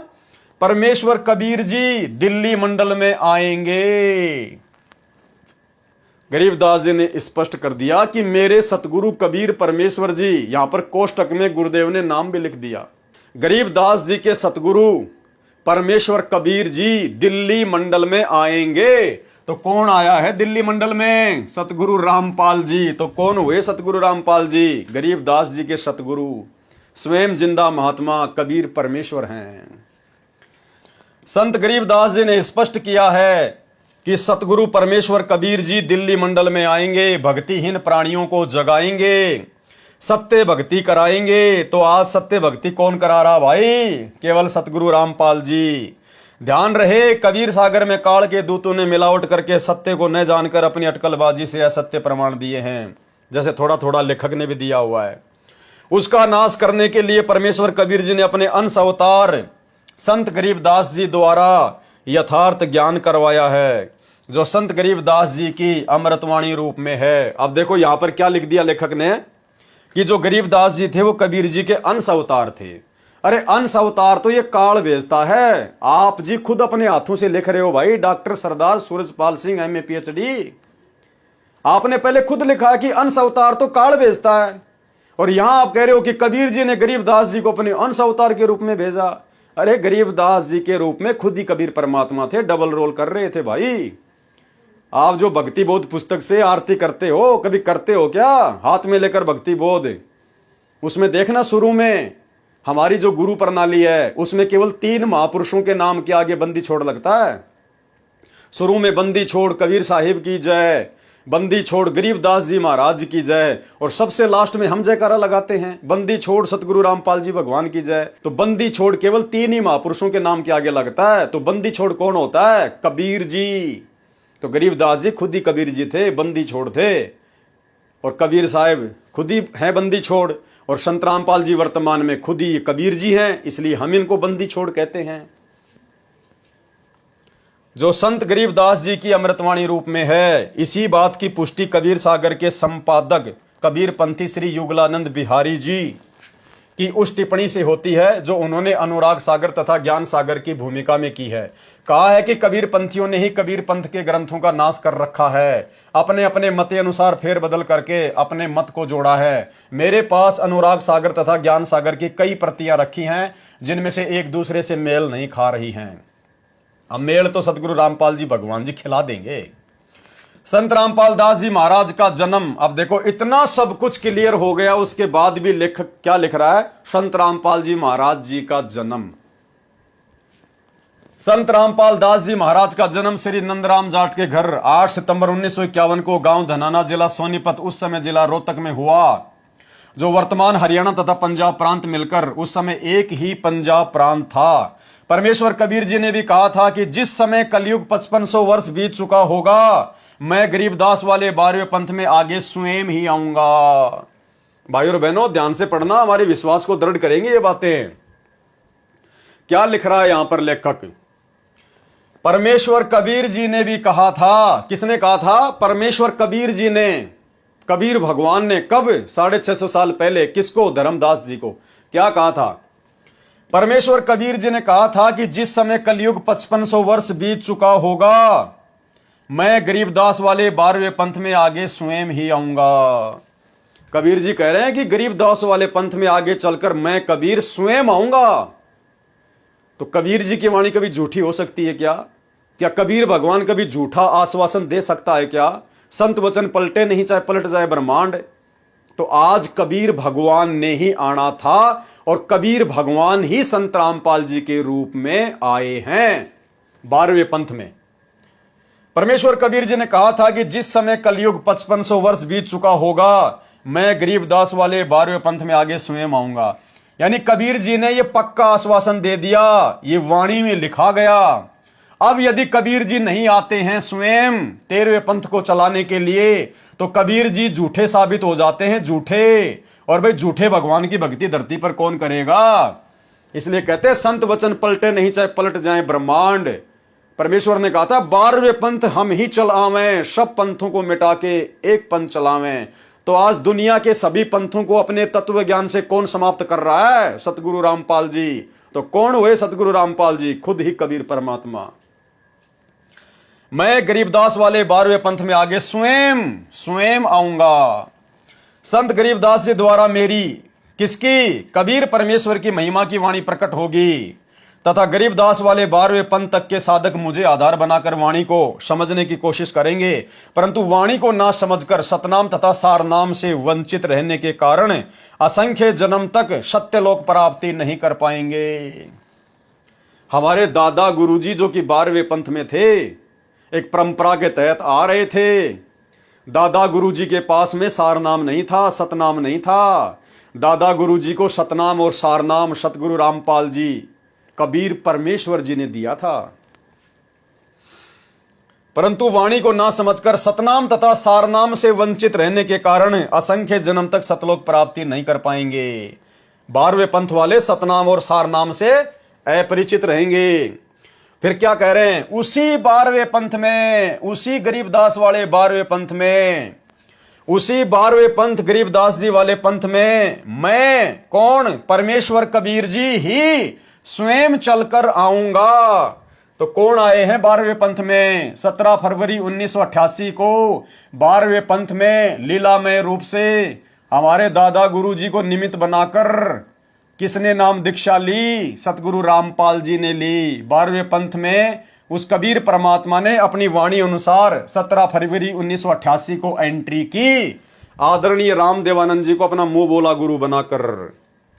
उसी 12वें पंथ गरीबदास जी वाले पंथ में मैं परमेश्वर कबीर जी ही स्वयं चलकर आऊंगा। संत रामपाल जी जोर देकर लिख रहे हैं, बार बार कोष्टक में कबीर परमेश्वर लिख रहे हैं ताकि हमें दृढ़ विश्वास हो सके। क्योंकि गुरुजी खुद नहीं कहेंगे कि मैं कबीर हूं, मैं कबीर हूं, मैं कबीर हूं, वरना फिर इतना ज्ञान देने का फायदा क्या अगर हम इतना भी नहीं समझेंगे तो बार बार कोष्टक में गुरुजी संकेत कर रहे हैं कि मैं का मतलब परमेश्वर कबीर जी ही स्वयं चलकर आऊंगा। तब संत गरीबदास जी द्वारा प्रकट की गई वाणी को मैं कबीर परमेश्वर प्रकट होकर समझाऊंगा, प्रकट होकर समझाऊंगा। लेखक की तरह मां के कोख से जन्म लेके नहीं समझाया जाएगा। कबीर परमात्मा प्रकट ही होते हैं, वो किसी मां के गर्भ से जन्म नहीं लेते। तो खुद कह रहे हैं कबीर परमात्मा कि गरीबदास जी के 12वें पंथ में आकर और गरीबदास जी के द्वारा लिखी गई वाणी को मैं कबीर परमेश्वर प्रकट होकर समझाऊंगा। तो भाई 1994 से गरीबदास जी के सदग्रंथ साहिब के ऊपर ही गुरुजी सत्संग कर रहे थे। सन 1994 से लेकर 2001 तक संत रामपाल जी ने गरीबदास जी की वाणियों पर ही खुलासा किया है पूरा। ये गीता, वेद, कुरान, पुराण, बाइबल तो 2000 के बाद में दिखाने शुरू किए। तो अपने वचन अनुसार, अपनी वाणी अनुसार कि गरीबदास जी की वाणियों को प्रकट होकर समझाऊंगा। तो 8 सितंबर 1951 को प्रकट हो गए और 1994 से वाणियों का खुलासा कर रहे हैं। अगर कोई कहे कि ये तो डाडी मूछ वाले कबीर जी के लिए बात हो रही है, तो भाई आप लोगों के अनुसार वो डाडी मूछ वाला कबीर तो 1997 में मिला था संत रामपाल जी को, और संत रामपाल जी 1994 से वाणियों का खुलासा कर रहे हैं। तो क्या वो वीडियो नहीं देखने चाहिए पुराने? क्योंकि उस समय तो संत रामपाल जी को आप लोगों के अनुसार कबीर जी मिले ही नहीं थे, तो संत रामपाल जी का तो ज्ञान योग खुला ही नहीं था। फिर संत रामपाल जी कैसे गरीबदास जी की वाणी को खुलासा कर सकते हैं भाई? तो मेरे भाई समझो इस बात को, ये कबीर परमात्मा खुद ही है संत रामपाल जी के रूप में, जो सन 1994 से गरीबदास जी की वाणियों का खुलासा कर रहे हैं। वो ग्रंथ, जिस ग्रंथ साहिब में दुनिया की सभी भाषाओं का समावेश है, दुनिया की सभी भाषाएं, अरे कौन खोल सकता है? वही खोल सकता है जिसने लिखी है, वही खोल सकता है जो खुद सृष्टि का मालिक है। इस दुनिया के किसी भी प्राणी को विश्व की सभी भाषाओं का ज्ञान नहीं हो सकता। जबकि 1994 से उसी सदग्रंथ के ऊपर खुलासा कर रहे हैं, उन्हीं वाणियों के ऊपर। रोहतक के सत्संग, काठमंडी के सत्संग, जींद के सत्संग सुनना कभी ध्यान से। परमात्मा ने गरीबदास जी की पूरे विश्व की भाषाओं से लबालब, अरबी, फारसी, चीनी, अंग्रेजी, हिंदी, सभी भाषाओं के शब्दों का समावेश है। और खोल कौन रहा है? संत रामपाल जी भगवान। तो विश्व की सभी भाषाओं को कौन जान सकता है? कबीर परमात्मा। तो कौन हुए सतगुरु रामपाल जी भगवान? खुद कबीर परमात्मा। उसी 12वें पंथ गरीबदास जी वाले पंथ में मैं कबीर परमेश्वर ही स्वयं चलकर आऊंगा। तब संत गरीबदास जी द्वारा प्रकट की गई वाणी को मैं, बार बार कोष्टक में गुरुजी लिख रहे हैं, कबीर परमेश्वर प्रकट होकर समझाऊंगा। इंद्रोमाई की कोख से जन्म लेकर नहीं समझाऊंगा। कृपया प्रमाण के लिए देखें फोटोकॉपी जन्म साखी पंजाबी, गुरुमुखी पंजाबी भाषा वाली तथा हिंदी वाली दोनों में आप जी सहज में समझ सकते हो कि वास्तविकता क्या है। जन्म साखियों के प्रकाशक हैं भाई जवाहर सिंह कृपाल सिंह, अमृतसर, पंजाब। प्रश्न, अब किसी ने सवाल किया भक्तों से। एक संस्कृत के विद्वान शास्त्री ने कहा कि आपके गुरु संत रामपाल दास जी महाराज संस्कृत नहीं पढ़े हैं। आप कहते हो कि उन्होंने श्रीमद् भगवत गीता का यथार्थ अनुवाद करके भक्तों को बताते हैं, ये कभी नहीं हो सकता। उत्तर क्या दिया? संत रामपाल दास जी महाराज के भगत ने उत्तर दिया, शास्त्री जी, उसी को परमेश्वर का अवतार कहते हैं जो भाषा का ज्ञान न होते हुए यथार्थ अनुवाद कर दे, क्योंकि परमेश्वर सर्वज्ञ है। अब देखो, यहां तो लिख दिया अवतार, सतगुरु रामपाल जी ने अपने आप को छुपा दिया। क्या कह रहे हैं कि उसी को परमेश्वर का अवतार कहते हैं जिसको भाषा का ज्ञान नहीं है, और फिर भी अनुवाद कर दिया। तो यहां तो सतगुरु रामपाल जी ने अपने आप को परमेश्वर का अवतार घोषित कर दिया, क्योंकि वो तो अपने आप को छुपाएंगे। गुरुजी तो अपने आप को छुपाकर ही ज्ञान प्रचार करेंगे। हर युग में इन्होंने ऐसा ही किया है। तो यहां तो परमात्मा ने अपने आप को छुपा दिया, और यहां क्या कह रहे? क्योंकि परमेश्वर सर्वज्ञ है। अनुवाद कौन कर रहा है? संत रामपाल जी। तो परमेश्वर कौन हुआ? सतगुरु रामपाल जी, क्योंकि परमेश्वर सर्वज्ञ हैं। अनुवाद कौन कर रहा है? सतगुरु रामपाल जी कर रहे हैं। तो क्या लिख दिया फिर आगे? अपनी स्थिति को स्पष्ट कर दिया, क्योंकि परमेश्वर सर्वज्ञ है, और जो सर्वज्ञ है वही सबका अनुवाद कर सकता है। उसको पढ़ने लिखने की आवश्यकता नहीं है। 650 साल पहले भी इसी कबीर परमात्मा सतगुरु रामपाल जी ने अनपढ़ की भूमिका निभाई थी। लोग कहते थे इसको संस्कृत नहीं आती, ये क्या जाने वेदों को, लेकिन ये तो परमेश्वर है, सर्वज्ञ है। इन्होंने तो एक झोटे राम को आशीर्वाद देके एक वैसे से, एक झोटे से संस्कृत के वेद बुलवा दिए। तो ये परमेश्वर क्या नहीं कर सकते? तो यह स्पष्ट कर दिया, सतगुरु रामपाल जी भगवान स्वयं परमेश्वर हैं, सर्वज्ञ है, क्योंकि परमेश्वर के अलावा कोई भी सर्वज्ञ नहीं हो सकता। सर्वज्ञ का मतलब होता है सब कुछ जानने वाला, जिसको सब कुछ ज्ञान हो। उन्हीं गुणों से युक्त उसका भेजा हुआ अवतार होता है। अरे कबीर जी कोई अवतार नहीं भेजते मेरे भाई, वह अवतार संत रामपाल दास जी महाराज जी हैं।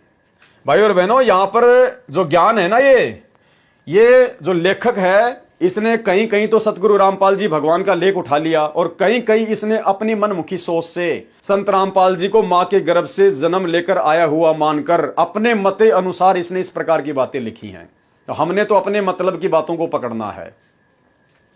वह अवतार संत रामपाल दास जी महाराज है, और थोड़ी देर आगे दिखाएंगे आपको, थोड़ी देर बाद में आपको दिखाएंगे। लेखक खुद कह रहा है कि संत रामपाल जी खुद ही कबीर जी है, तो फिर अवतार कहां से आ गया भाई? वह अवतार संत रामपाल दास जी महाराज जी हैं। आप तो केवल वेदों और गीता के अनुवाद से अचंभित हैं। संत रामपाल दास जी महाराज ने तो बाइबल तथा कुरान को यथार्थ रूप में बताया है, जिसे ईसाई धर्म के वर्तमान के फादर व पादरी तथा मुसलमान धर्म के मुल्ला व काजी भी नहीं समझ सके। कृपया पढ़िए इसी पुस्तक के पेज नंबर 80 और 88 पर। कृपया देखें फोटोकॉपी जन्म साखी भाई बाले वाली हिंदी वाली के प्रश्न नंबर 305 की जन्म साखी। ये पूरा उसमें विवरण दिया गया है, जो नानक जी के रूप में कबीर परमात्मा बाला और मर्दाना को लेकर वहां गए थे। जो जन्म साखी भाई बाले वाली जो कि हिंदी में रूपांतरित है, उसमें पूरा लेख ये लिखा हुआ है। तो भाई और बहनों, आज के इस वीडियो में सतगुरु रामपाल जी परमेश्वर जी के आशीर्वाद से केवल इतना ही। आगे के वीडियो में और बहुत सारी सच्चाई और बहुत सारे गूढ़ संकेत, गूढ़ रहस्य सतगुरु रामपाल जी परमेश्वर जी ने हम भगत आत्माओं के विश्वास को दृढ़ करने के लिए लिखे हुए हैं। तो आगे की वीडियो में हम सभी भाई बहन सतगुरु रामपाल जी परमेश्वर जी के आशीर्वाद से उन गूढ़ रहस्यों को समझेंगे, पढ़ेंगे, जानेंगे, और अपने गुरुदेव भगवान की वास्तविक स्थिति के बारे में हम अपने अन्य भगत भाई बहनों को भी समझाएंगे, बताएंगे। क्योंकि आप और हमारे ऊपर तो परमात्मा ने ये जितने भी सबूत और प्रमाण जो अब दिखाए जा रहे हैं, इन सबको देखे बिना ही परमात्मा ने हम सत्सेवकों के ऊपर तो पहले ही दया कर दी। हमने तो अपने गुरुदेव भगवान को पहचान लिया, जान लिया, लेकिन परमेश्वर ने हमें सेवा दी है कि हम अपने भटके हुए भाई बहनों को, जो भाई बहन सतलोक आश्रमों के पीछे अंधे होकर चल रहे हैं, हम उन भाई बहनों को समझाएं, उनके समझाने के लिए सोशल मीडिया का सदुपयोग करते हुए वीडियो बना बना के उन तक भेजें। जो अच्छी आत्मा होगी, जिसके संस्कार अच्छे होंगे, परमात्मा ने जिन पे दया करनी होगी, वो आत्मा उधर सतलोक आश्रम मैनेजमेंट हरियाणा की कुसंगति से हटकर इधर साध संगति में सुसंगति से जुड़ जाएंगी और अपने गुरुदेव भगवान को कबीर परमेश्वर के रूप में पहचान कर मर्यादित भक्ति करके अपना आत्म कल्याण करवाएंगी। तो ये बहुत बड़ी सेवा गुरुदेव भगवान ने आप और हमारे ऊपर बख्शी है। इस सेवा के लिए गुरुदेव भगवान का जितना धन्यवाद करें उतना कम है। तो भाइयों और बहनों, जिस प्रकार गुरुदेव दास को प्रेरणा करते हैं, दास अपनी वीडियो बनाने की सेवा में कोई गफलत नहीं कर रहा है। इसी प्रकार आप भाई बहनों को परमात्मा ने ज्यादा से ज्यादा इन वीडियो को शेयर करने की सेवा दी है और अपने नए नए यूट्यूब चैनल खोलकर, फेसबुक के पेज खोलकर और दास के चैनल से वीडियो डाउनलोड करके अपने अपने चैनल पर अपलोड करने की सेवा दी है। तो आप जी ने बिल्कुल भी ढिलाई नहीं बरतनी है। ये सेवा का मौका गुरुदेव भगवान के बाहर आने के बाद में नहीं मिलेगा। आपको तिनका उठाने की सेवा भी नहीं मिलेगी, तिनका उठाने की भी। तो आज मौका है, जितना लूट सकें सेवा लूट लें। तो आज के वीडियो में केवल इतना ही। कल परमात्मा के आशीर्वाद से फिर से हाजिर होंगे रात्रि 9 बजे फेसबुक पेज पवन दास इस लाइव के ऊपर। तब तक गुरुदेव भगवान हमें आज्ञा दें, आशीर्वाद दें, इजाजत दें। बंदी छोड़ सतगुरु रामपाल जी भगवान की जय हो।